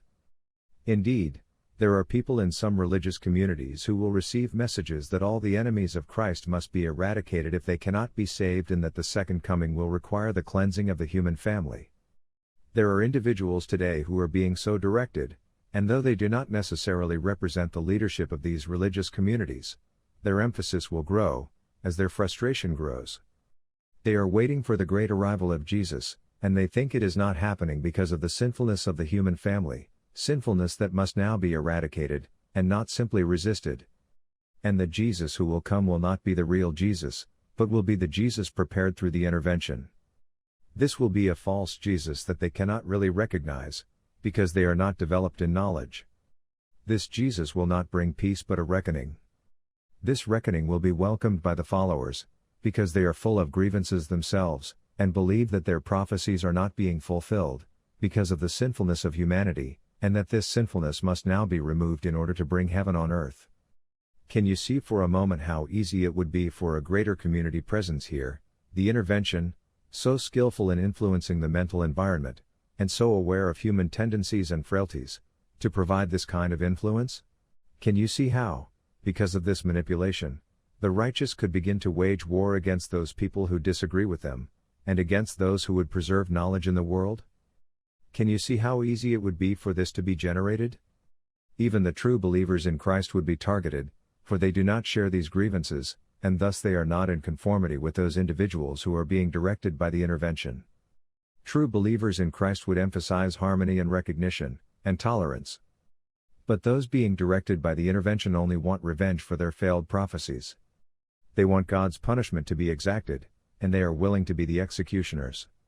They are willing to be the judge and the jury to carry out what they believe now is God's will. How will the intervention eradicate its opponents? Should it gain enough power, you can see how this can be done. Where pacification cannot be achieved, the intervention will influence people to carry out their hostilities upon one another. As the world becomes more difficult, as resources diminish, As populations grow, as competition increases, as tragedy occurs more frequently, people's sense of tolerance will diminish, and their grievances will be encouraged. Not only by the intervention, but certainly by those people who are ambitious and want to put themselves in positions of power. How perfectly this falls into the alien agenda, which seeks to simplify and restructure human allegiance. The intervention does not care what religion they use, so long as it can achieve these results. That is why a devout Christian, Muslim, Hindu, or Buddhist must all learn the way of knowledge. Otherwise, how could they tell the difference between a spiritual influence and a greater community influence? To the undiscerning, well, it all looks like it's coming from a higher place, from the heavens. Who then can you trust? The intervention can create wonderful spiritual scenarios to activate those individuals who are most prone to be their messengers. It is not difficult for the intervention to do. They simply stage a drama, and put someone in the middle of it, and this person cannot tell the difference. People do not know what a greater community presence is. To them, it is all coming from somewhere else, not at their level, but from a higher place. So, in one scenario, an image of Jesus is projected to a zealous person, and the zealous person says, "Jesus has come to me." And the Jesus says, "You must gather my true followers, and you must denounce all others." And the zealous follower says, "Yes, Master, yes, Master." Incredible? Yes. Impossible? No. If the alien agenda is to create a unified and compliant human allegiance, it must eradicate the dissident elements, the non-compliant elements. They will not do this themselves, because then, everyone will know that there is an intervention. Instead, they will have human beings do it for them, in the name of people's religious convictions and prejudices. And no one will know what is behind it all. Some people will think it is Satan or Lucifer, but they will not know. It is humanity's ignorance that is its greatest weakness. It is humanity's knowledge that is its greatest strength. The greater community, the inhabited universe in which you live, is a very sophisticated environment of interaction and influence. If human beings are going to follow their prejudices, their hatreds, and their grievances, and cannot tell the difference between a spiritual and a greater community influence, then the greater community is an extremely hazardous environment. Someone in the greater community will eventually win you over to their collective, or to their cause. How will they do this? They will simply use what you already believe in, rather than teaching you something new. This is why learning the way of knowledge is so vitally important, because this teaches you about the reality of life and spirituality in the greater community. It teaches you about the nature of manipulation, and how to safeguard yourself, and others. It teaches you how to recognize the effects, and the manifestations of the pacification program, and what you can do today to develop your own immunity to these forces, which are so influential on other people. This is vitally needed in the world today. Every day, men and women of good conscience are falling under persuasion that they cannot discern. It is a gradual process. But eventually, they end up not even having a clue about what is happening in their lives, and being hostile to any kind of correction. As you begin to develop this greater community awareness yourself and to share the Allies' message with others, you will see this resistance. You will see people's inability to respond. It's like someone has pulled the plug within them, and now they just don't know anything. And if they do respond at some level, they may try to pacify themselves. They will say, "Well, it's just one point of view, and we have to look for the good in this situation. We really have to embrace this situation. If the visitors are here, then they must be here for a purpose, and we have to open ourselves to this purpose. Maybe some of them are not good, but some of them are, and we have to love them to understand them." This is all pacification mentality. This is the easy thing to do. Just give in. And if happiness is the goal of your life, you will give in. You will compromise your integrity. You will deny your own anxieties. You will overlook the signs, and the flags, and the clues that tell you that something is not right here. You may tell yourself, "Well, it is all just part of the drama of life, and I will be above it all." Throughout the world today, the wise are retreating, because the intervention is here. Only a few are in a position to advocate. Marshall is one of those people. Yet, he will need others to help him. The world has not been lost. but the risk of it being lost is increasing. Therefore, you cannot simply retreat and go live the rural pastoral life somewhere, tuning it all out, just being happy every day, going back to nature, carrying the water jugs, planting the corn, cooking the meals, and living through the seasons. That is over. If you are going to be conscious, self-determined, and have your own integrity, there is no running away now. There is no heading for the woods and pretending it's not happening. There is no more constant therapy on oneself. In the end, the only real therapy is to become real with what you know, to stand for what you know, to learn the wisdom necessary to carry what you know, and to communicate what you know, compassionately and powerfully. This is what any form of real therapy must lead to. Are you going to go back and repair your childhood? Are you going to find the unrequited love that your parents did not give you? People who become too concentrated on these things become disabled. They become wheelchair-bound in their own minds. They could all become advocates for the truth, but instead, all they become is advocates for therapy, and not a great deal of therapy done today leads to the truth. There is no running away. There is no fulfilling yourself personally at the expense of establishing your own integrity, knowing the truth, and standing for the truth. Humanity must become united, or it will be dominated in the greater community. This is so obvious when you think about it. If other forces beyond your world want your planet, its resources, and human allegiance, well, if the human family is divided, you are really inviting others to move in on you. Sure, come on. There is plenty of room for everyone. Those who resist the intervention will be accused of being unenlightened and fearful. Some will be accused of resisting the intervention to protect their special interests. And there are some people who will resist the intervention for these interests. However, there are those who will resist the intervention because it is an intervention. But with the pacification program, who can even call it for what it is? Who can say, this is what it is, without incurring resistance and condemnation? This is a real problem today. We encourage the development of people's discernment, discretion, and the application of their critical faculties. What we encourage here is not based upon personal prejudice or social conditioning, but upon knowledge. Knowledge is the part of you that knows. It is the greater mind within you that the Creator has given to you to meet the challenges and opportunities of your life. It is the voice of conscience within you. People compare their belief systems and judge each other, but this is not what we are talking about. We are talking about rescuing humanity from a situation which would enslave it. We are talking about preserving human freedom and self-determination, and encouraging human integrity in the midst of forces from the greater community who are intervening in your world. Is achieving this impossible? Well, in a way, the truth always looks impossible. The promotion and preservation of the truth always looks like it's facing insurmountable odds. But that is only because the truth is not valued, recognized, and felt deeply by enough people. What will get humanity out of this predicament is the same thing that will get humanity out of every predicament. It is facing the truth, and doing what needs to be done. There are many people in the world today who are very uncomfortable, because they know that something really wrong is happening.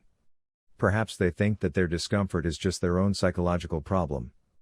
Perhaps they think it is a political, economic, or environmental problem alone. If they do not have a greater community awareness, then they have to focus their attention on something else, and look for some other kind of cause. But they know that something is not right about what is happening today. Things don't feel right. Things are moving in a direction that they should not be moving in. Something is going on that is going to change things, but not in a good way, and the people who feel this are uncomfortable. They wake up with this discomfort, they go to bed with this discomfort. It's just there. They feel it when they are out in the world. Something is not right. Where does this discomfort come from? Why is it there? You can meditate. You can go on vacation. You can have nice food. And you can have moments of delight. But then you return to the discomfort. Something is amiss. It's not simply because there is poverty, or war, or deprivation in the world. These have always been with you. Something else is going on here. Something else is really not right. Yet you look around and most people are oblivious. They don't know it. They don't feel it. And they don't care. Or they have good excuses. Well, It's just human nature, or it's people's fear. They just need to be more loving. And you hear really lame excuses for something that is tremendous. Your awareness needs to grow. Your fire needs to grow, and become stronger. The fire of truth, the fire of knowledge.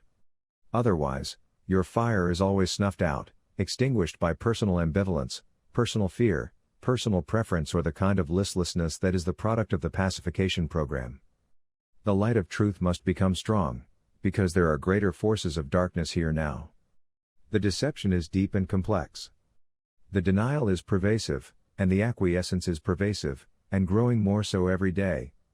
Only knowledge within you can penetrate it. Humanity is losing its freedom, slowly but surely, and in such a way that this loss will be very complete, because of the cleverness of the agenda behind it.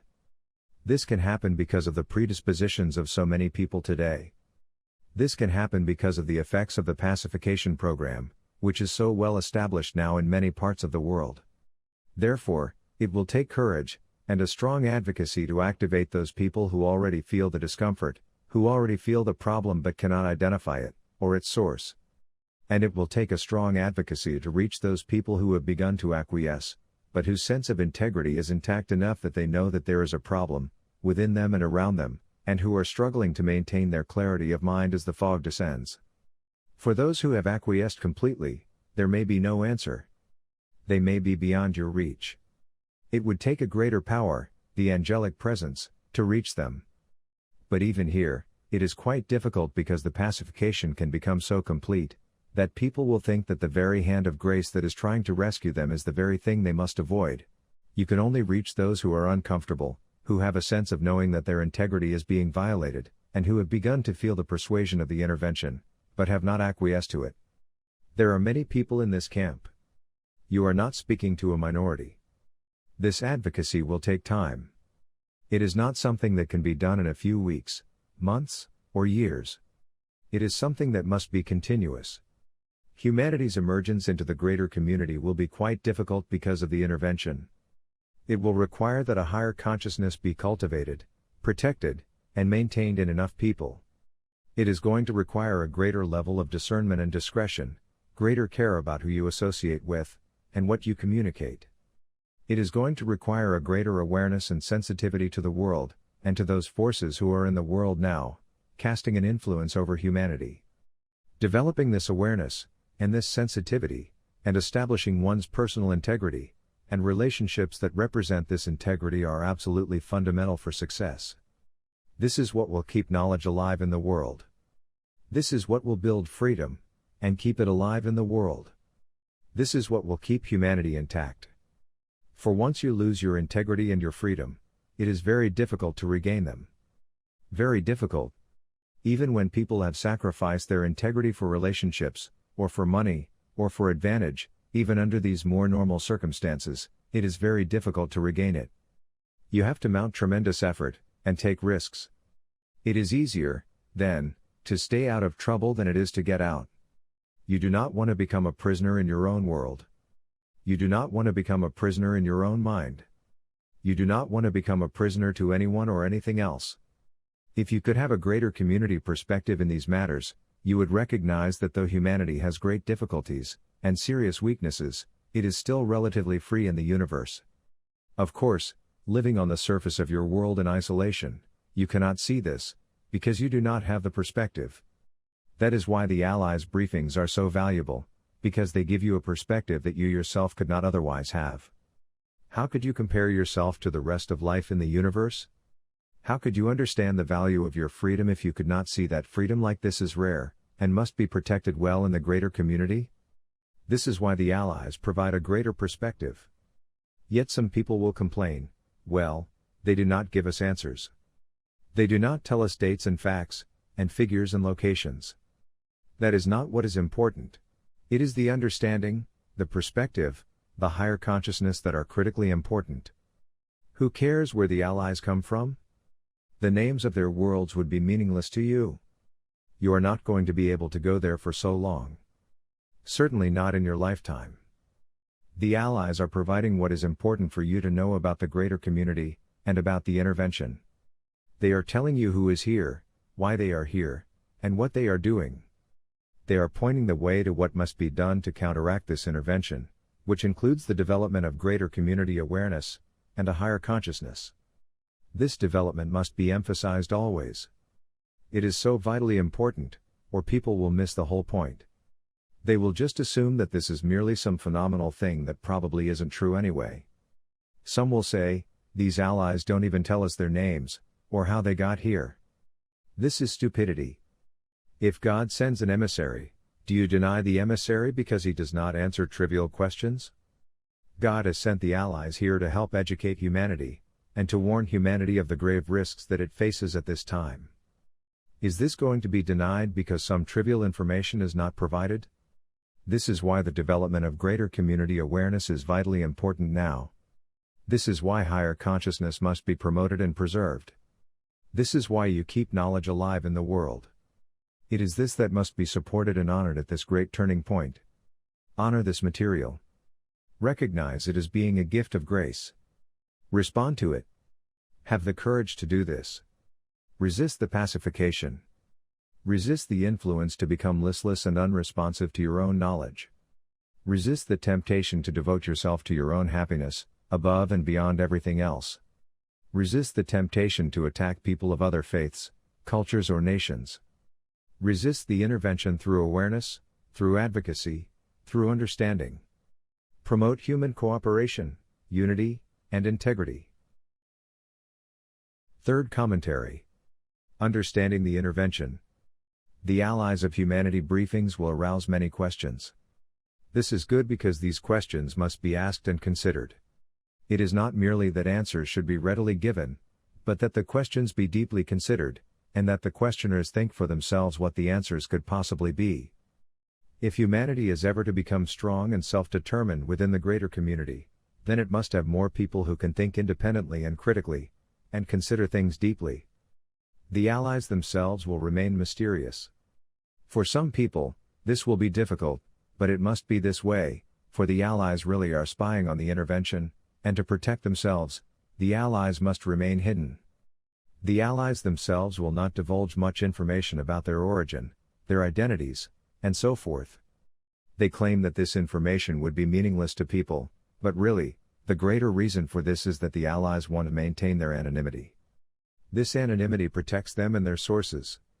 It is perhaps difficult to accept these things at first, because people do not understand the difficulties of life in the greater community. They do not understand how knowledge must be transmitted from one race to another, particularly when there is a situation like an intervention underway. In a manner of speaking, humanity is under siege, though perhaps this seems too strong a word, because the activities of the visitors seem so subtle and evasive. But given the results of this intervention, the word, siege, here, really is appropriate. If you try to help another nation that is under siege, and you want to remain hidden, then you have to protect yourself and your sources, and communicate in such a way that the message can be dispensed effectively with minimum risk of the information being destroyed, or corrupted in any way. This is why the message is being given to one person. If it were given to many people, they could perhaps misinterpret it, and they would have different versions of what they had been given, and then they would contend with each other, and the whole message could be lost or corrupted. As long as this one person can continue to receive the information, and if he has enough support around him, then this is the best protection against misunderstanding, and against conflict arising. Since this is information that humanity cannot gain on its own, it must be delivered by those in the greater community who are attempting to help you, and who are concerned about your freedom in the future. How can humanity on its own understand the intricacies of relations in the greater community? This is not possible. And if any attempt were made to explain these things, well, it would seem fantastic, and people would have no way of verifying it for themselves, unless of course they were strong with knowledge. Therefore, the Allies will remain mysterious. Some people will understand this. Some people will not understand this. The Allies cannot reveal much about their own history beyond what they have told you in the briefings. Some people can accept this. Others will become suspicious. But what we are really talking about here is discretion. You do not reveal everything to people at the outset, when they can barely understand or accept your initial offerings. Their first questions must go unanswered, because they do not have enough trust in their contact, and they do not have enough trust in their own knowledge, the spiritual intelligence within them, to be able to discern what is true, and what is not true. Because there is so little honesty in the world, what is truly honest will be suspected, and will be considered devious, especially by those who are devious themselves. It is, in fact, very difficult to present something pure to the world without it being defiled or compromised, even at the outset. The one person chosen to receive these messages is chosen because he has no position in the world, because he has no social standing, and because he has been well prepared for this. Yes, he will have questions, and he does. Yes, he will be afraid of certain things, and he has been. But as long as he can receive the message, and present it in a pure form, whether he himself can fully understand it or not, that is the important thing. Because the message is in a pure form, and does not conform to people's expectations, preferences or beliefs, at the outset, not everyone will be able to comprehend it. And there will be much discussion, and much suspicion, and many fears will be projected upon it, particularly by people whose previous understanding is challenged in any way by this new revelation. Obviously, people would want the allies to be many things. They would want the allies to be saviors. They would want the allies to be rescuers. They would want the allies to intervene, and prevent any other greater community force from having access to your world. And people will feel, perhaps, like they have been betrayed, or let down, because the allies are not here to protect humanity. But think about this.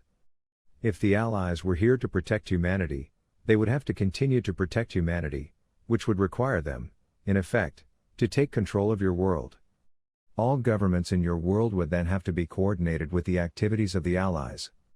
This then, would lead to your loss of freedom, even loss of freedom to a friend. It is not the allies' purpose to circumvent human authority. It is not their purpose to change governments, or allegiances between nations. Their purpose is only to observe the intervention, and to deliver their commentaries. If you want someone to save you, you will give them your power to do so. The allies will not accept this. And even if they mounted a force necessary to eject the visitors who are interfering in human affairs, to end the intervention, well, you would have warfare at your borders. And even the allies' home worlds would be threatened, because they are here without any official permission from other worlds, or from trading unions, or anything like this. What we mean by this is that the allies are really not supposed to be here doing what they are doing. If you think about this, you will understand. Even in your world, your governments have secret agents trying to get information, trying to intervene in certain ways, either for good or for ill. The only thing that is going to save humanity, is humanity itself. And for this to be possible, humanity must have a greater understanding, and take a very sober and objective approach to life in the universe. As it is now, generally speaking, most people take a very romantic view of life in the universe. They are dazzled by technology, and want more. They think contact will bring them untold benefits. They think that advanced nations will teach humanity how to live in peace, how to maintain the environment, and how to elevate the standard of living for people everywhere. Think about this. Is this possible? Do you think people want to have their lives changed and controlled by unknown forces? The visitors may promise these things because it feeds right into people's expectations and desires. The visitors tell people, oh, of course, we will give you peace and equanimity. We have no war. Do you wish to give over the authority of your life, and have your life and circumstances completely controlled for a mere promise of greater technology, or a promise of peace and equanimity in the world?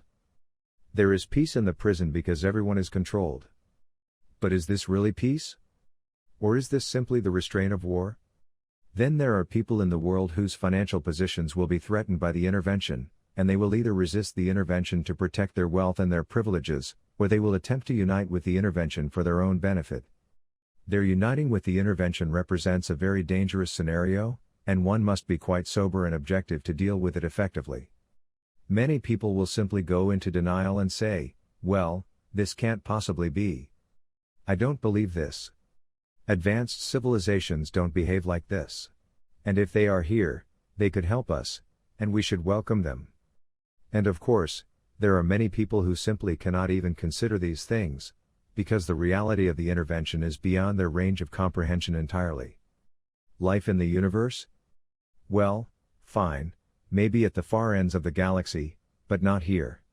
And then there will be people who will say, oh, these allies are right. We have to defend ourselves. Let's build bunkers and live underground, and store up weapons, and mistrust everyone and everything. So, it is possible that the Allies' briefings may create some hysteria. It is certain there will be denial. It is certain they will be condemned and attacked by people from different viewpoints. But this is the risk that must be taken when a vital message is delivered, into your world, or into any world. Can the truth be received here without anxiety and condemnation? Well, look at the history of the great spiritual teachers who have become public with their messages. That gives you a very good demonstration. A few people are reached, and many are outraged.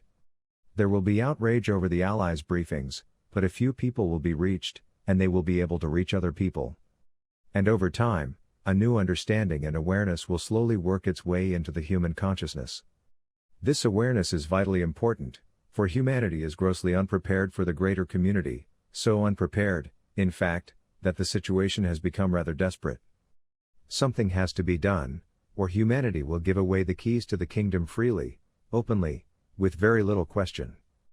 Look at the history of the peoples of your world, the native peoples of the world, those who simply acquiesced and said, oh, yes, fine. Welcome. Move on in. We'll live here, and you can live over there, and everything will be fine. Look what happened here. Is this new scenario really very different?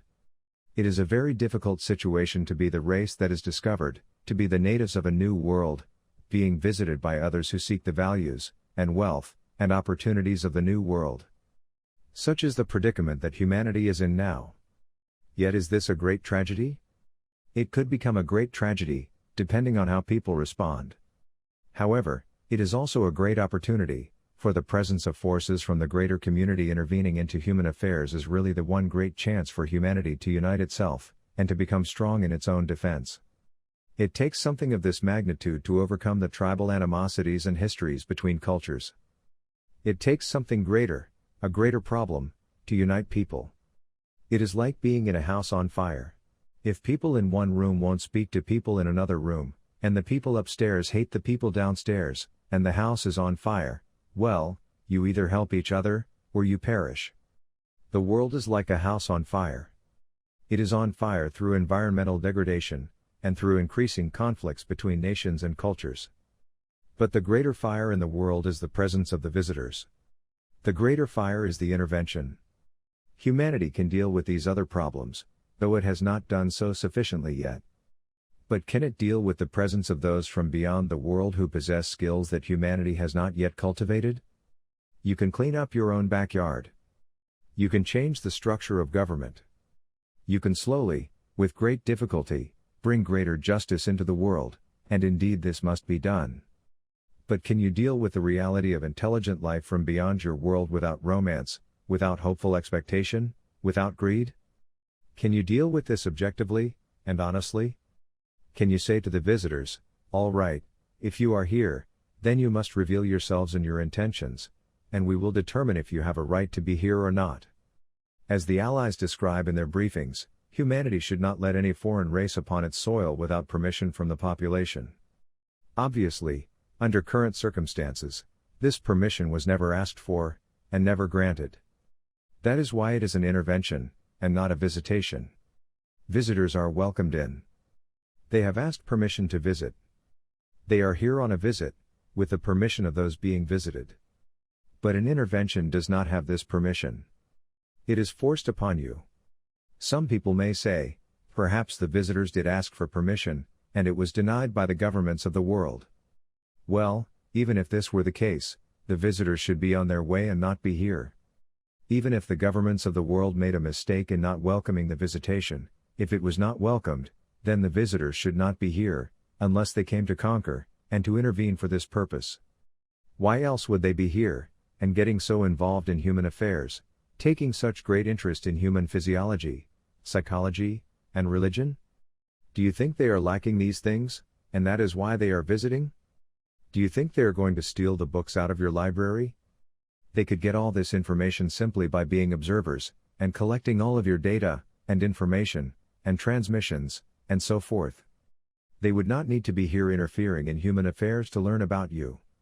Some people think, well, they need our reproductive abilities. Or they need our spirituality. Or they need our emotions. Or they need our religion. This is all foolishness. This is turning a blind eye to the obvious. Why do nations intervene with one another? Think about this. It is no different in the greater community. The obvious is being missed. People want to think of it in other ways, because it is easier to deal with. For goodness sake, yes. Some people say, oh, they are here because they need our help. They need our blood supplies. Or they need our religion, and we will help them, and we will feel so good about ourselves, and they will be so grateful. Some people think, well, they are here to bring us new technology, and help us end pollution. Do you think people in governments would use this new technology in such a way? Nations in the world would step upon each other to have this new technology for superiority and strength, because nations are competing with each other. Some people say, well, they are here because they want to study us. Why would they want to study you? They could study you by receiving your transmissions, which are being projected out into space. Your information is very accessible. It does not require them to be here to study you. And why would they want to study you anyway? Why would so much time and effort be spent in studying human beings? Do you think this is a science project? Do you think this is a cultural exploration? Do people think that humanity is so fascinating, so marvelous and so remarkable, that other races would spend this kind of time studying you? The only reason that races are studied is for economic or political advantage in the greater community. And these races are studied without their permission. Would you want someone to say, we would like to study you? Would you be our laboratory experiment for the rest of your life? We will try not to harm you. Would you agree to that? Especially if you found out that you were being used in order for your investigators to take advantage of everything you are, and everything you have? Many people think, well, the visitors are here to help us, but really, they are here to help themselves. And people are making it very easy for them to do this. So you might ask, well, why aren't more people aware of this?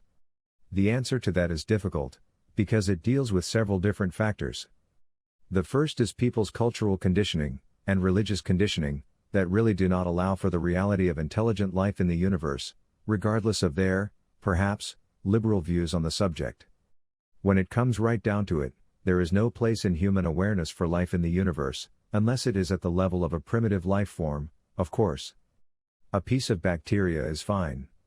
An intelligent race intervening in human affairs is not fine.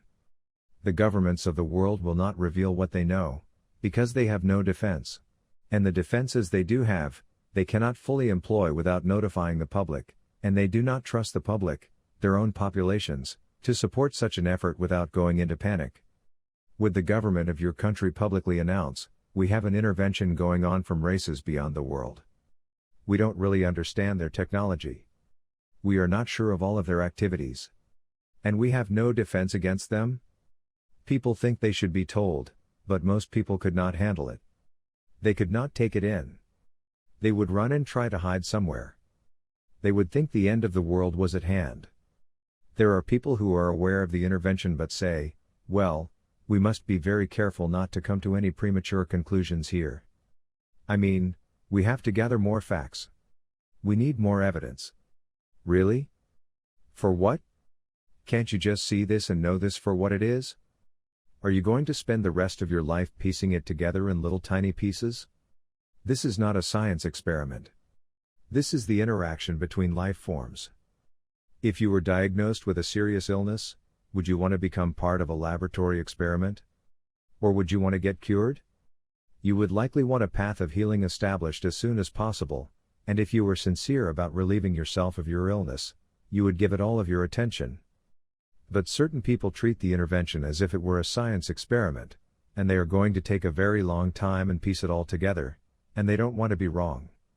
Meanwhile, their world is being undermined right underneath their feet. They don't know it, and they don't see it, and they don't want to come to these conclusions, because they seem unscientific, and they seem outrageous, and where is the proof? And what is proof? How much do you have to see before it is clear? Given the clandestine nature of the intervention, well, not much is being shown to people. Not in broad daylight anyway. So, attempting to be scientific, you piece it together, and you are on the path of seeking the truth, and you don't get the truth, and you haven't gotten the truth, and you won't get the truth. And you are ambivalent about getting the truth. Because if you really see what it is, well, your science experiment is over. And now you must really act. You must really do something. And your colleagues will look at you like you are crazy, like you have lost your mind, like you have given up your reason and objectivity, and taken a wild and outrageous position. So, as much as the truth is sought, at least in theory, it is denied, and no one wants to take the risk of knowing anything. This is a very hard thing to come to terms with, by the way. We understand this. This may be the hardest thing you have ever come to terms with, other than your own mortality. We don't expect people to simply accept this at first notice. But we must address those tendencies, beliefs, and attitudes that prevent people from knowing this at any time. You don't want to wait for the proof, because then it will be too late. By then, there will be very little recourse. Then people will say, well, the visitors have really taken over everything now. I guess it means that's why they're here. And what do you do then? Protest? Write letters to your senator? Complain to your friends? This is a very serious situation. People must take risks here to see, and to know. But even in taking risks, you need some help, because you cannot see what is beyond your borders. Could the Native American peoples understand the intricacies and competition between European nations? No, they could not. Not without help from a more mysterious source. And indeed at that time, the angelic presence was active in trying to notify the peoples of the Americas, that great and tragic changes were coming. But like yourselves, the natives could not respond, because it was outside the realm of their worldview. It did not fit with their beliefs or understanding, and so, such revelations, to the extent they could be made available to people, were largely rejected or ignored. Do you think that the angelic presence just looked the other way and let the Native American peoples be obliterated? People want things to work out well. They want to be comfortable. And so they do not look, and if they look, they do not see, and if they see, they do not comprehend, because of what they want. People do not want war, and, as a result, they deny war until war overtakes them. Instead of eradicating the conflict at the very outset, as soon as the spark is lit, they wait for the fire to reach them, and then they say, oh, we have to stop this. People ask, well, what can we really do? There is a great deal you can really do. You must begin with awareness. You must have an understanding of what you are dealing with. You must not allow any alien force to set foot on the soil of this world without the express permission from the people of your world.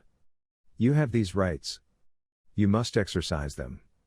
Here, it is necessary to take a very prosaic view of life in the universe. Look up at the stars. They are physical. This is not the heavens you are looking at. This is not your heavenly state. Everyone in the universe, living in physical life, must deal with the rigors of physical life. Survival, competition, hardship, deprivation. Technology does not end these requirements, and these difficulties. In fact, it can make things even more complicated. It solves some problems and creates others. You must have an adult view of life in the universe. If you have an adolescent view, you are not going to understand. And your lack of comprehension could truly be tragic. The awareness must be established. This is the purpose of the Allies' briefings. To establish the awareness, not to answer every question, not to give you a complete understanding, but to give you an awareness. Gaining an awareness is being alerted to something. It does not mean all your questions regarding it are answered, or even addressed. But it does mean you are aware of something. The Allies' message is very simple, and very short, and in many ways, very general, because it is here to arouse awareness, and to correct misunderstanding. That is its purpose. Beyond this awareness, there must be a development in spiritual understanding, an awareness of the mental environment, and the willingness to establish greater cooperation between nations and cultures. This is a worldwide problem. It is not a problem for Americans or British, or Chinese. It is a worldwide phenomenon. The intervention does not prize one race over another, except insofar as one race can help achieve the intentions of those who are intervening. In this, there is much emphasis on America, because it is the most powerful, influential nation. But this is a worldwide phenomenon.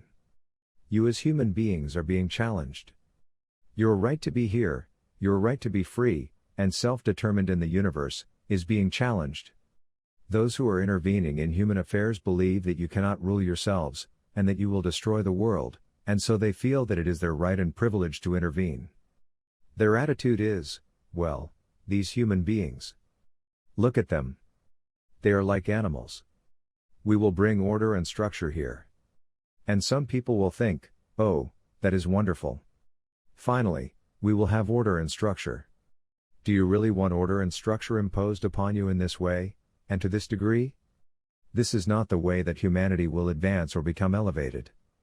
This is not the way humanity will establish cooperation and peace within the world. Do you want to be occupied? Because that is what you are facing. A vast, global occupation. And many people will say, well, I just can't deal with this. I have other problems. We say, what other problems do you have that are more important than this? Yes, there are other things in everyone's life that must be dealt with and resolved, but not at the expense of this awareness. This is the most important awareness that one can have in life, in this world, at this time. So, you begin with awareness, and then you must study, and learn things about life in the universe. And where can you learn this? At the university? In church? From your parents? From your friends? From the newspaper? Or a magazine? What teaches you about life in the universe can be learned in part from human history.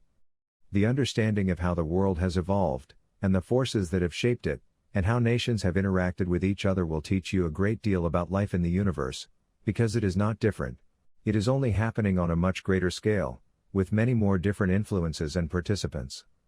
You need a very sober view of intelligent life in the universe. And you must understand, counter to what is believed by many today, that technology will not save you. It will only change you. Technology has not saved any race in the universe. It has only changed them. Yes, there are nations that can overwhelm and dominate others because of technology. But these invading nations have been changed themselves by technology. Technology actually makes you vulnerable in the greater community. If you have technology that no one else has, well, everyone wants what you have now. And how are you going to defend what you have, and protect what you have? It is a problem that very wealthy people face, even in your world. How are they going to protect their wealth and their privilege? This totally changes their lives, their friends, their priorities, and can indeed make their lives truly miserable, and often does. The best position in the greater community is to be self-sufficient, independent, and extremely discreet. This is wisdom on a greater scale. Yet you can understand from human culture, and your own history how this can be true and why this is true. Does the person who just won $1 million go out and tell everybody? Well, things will change if they do. Discretion, discernment. Very important. More important now than ever before. Therefore, a great deal can be learned from your own history. You take an objective view and say, well, this is what happens when nations of different capabilities interact. Yet many people still think, it's manifest destiny. It must be this way. It's the way it is. And it can't be changed. And it would have happened this way anyway. That is ridiculous. It could have happened in many different ways. It could have gone many different ways. History did not have to turn out the way it did. And there are other people in the world who think, well, whatever happens is the right thing to happen. This is even more ridiculous. Yet while much may be learned by studying human history, culture, and psychology, there must be new information as well, a new perspective. It is not simply new information you need, as much as a larger perspective. If you look at things the way you have always looked at them, you are going to see what you have always seen. And nothing new is going to be revealed. So, to have a new understanding, a new revelation, requires a different perspective. Otherwise, the mind simply protects what it already believes in, and fends off or fights off anything that challenges that. A new spiritual perspective and an understanding of spirituality and the universe is being provided through the teaching in greater community spirituality. Instead of receiving this gift from the Creator, some people may say, well, this is all coming from one person. He is going to become so rich and powerful. We hope he doesn't get destroyed, actually. Is it a blessing to have all of this given through you into the world? Is it really a blessing to be maligned and condemned, or even deified by people? We think it is a great burden, and a great sacrifice to accept such a responsibility. The best thing you can hope for is anonymity, but you won't have it, because sooner or later, people will find out. Well, this person really says that he has something that no one else has, and then everyone goes crazy about it. How can someone say this? Who does he think he is? He must be cavorting with the devil. And if he is cavorting with the angels, well, why does he get to be the one and not me? You see, it is hard to be a messenger. Yet someone has to do it. And a person needs great assistance, or it cannot be done. They must have great self-trust, great confidence in the Creator, and great discernment to tell whether they are being correctly or incorrectly guided. Certainly, anyone who is protecting their money or their social standing could not be in such a position without great personal conflict. Therefore, new information is needed here, a new perspective, a greater community perspective. You have to start thinking like someone who lives in a greater community and not simply someone who lives in a neighborhood or a town. Perspective can be learned. And when you gain a new perspective, particularly a greater perspective like this, well, you can see and know things that simply were not obvious before. And these things will not be based upon speculation, but upon clear observation. At some point, you will say, well, of course no one should be visiting us without our permission. That becomes obvious. Right now, people never even think to ask that question. Well, I don't know. At some point, you become aware that spiritually advanced races do not go around intervening in other people's worlds. They may send messages through observers, like the allies of humanity, but they do not intervene. The spiritually advanced in the universe do not do that, regardless of their cultures, their worlds, their temperaments, or their natures, because this is wisdom, and wisdom is universal. So just because someone can fly in a spacecraft and get here quickly, relatively speaking, to think that they are spiritually advanced, well, that is ignorance. So when you gain a greater community perspective, you realize that the wise do not intervene. The wise do not come here and change everything. There are circumstances where genetic material will be given to an evolving race, but that is not what is occurring in the world at this time, we can assure you. Humanity has everything it needs to be successful. It does not need advanced technology. It does not need alien genetic material. Anyone who tries to tell you otherwise is either part of the intervention, or is unwittingly supporting it. Humanity needs a new perspective. But within you, and within the human race, is the seat of knowledge, your spiritual mind. This knowledge is ancient, and has been with you all along. If you can discover it, it will reveal to you what you need to know, and what you need to do. Everyone who is born into the world today is born with the potential for understanding the greater community, because this is the time when humanity gains contact with life in the universe, which we call the greater community. This understanding is in you already. If any alien race tells you, well, we are here to enhance your genetic code, you must not believe this. It is not true. If you really want to be a laboratory animal, if you really want to be subjected to an occupation, if you think this is what it means to have contact with life in the universe, then what is going to change your mind? Experiencing the occupation and waking up one day and saying, my God, I am no longer a free person, and I have no recourse. Is it too audacious to say that this is the most important problem in the world, and God has given an answer, and the answer is being given through one person? How else would the answer be given? Would it be given to 100 people? The message would never get beyond them if it did. When Jesus came, were there 100 Jesuses, all competing with each other? Well, my Jesus is the real Jesus, but yours is not. That is not how revelation is brought to the world, because it does not work. We are beyond the world. We are the angels. So we can say audacious things, and then go somewhere else. We don't have to deal with the repercussions. We just deliver the message and people either go crazy with it, or they become illuminated by it. But we're somewhere else. It does not affect us. However, for the messenger, it is another story. He has to face all of the reaction that will occur. It is not an easy job. Be glad that you are not given this job. But understand that as your realization occurs, you will have to advocate for this awareness too. You will not have the difficulty that the messenger has, but you will face all the things that we are talking about. You will see the effects of the intervention. You will see the effects of the pacification program. You will see how listless people are, how critical they are, and how much they are in denial. And all of their outrage and all of their suspicion, and all of their fear, and all of their avoidance, you will see.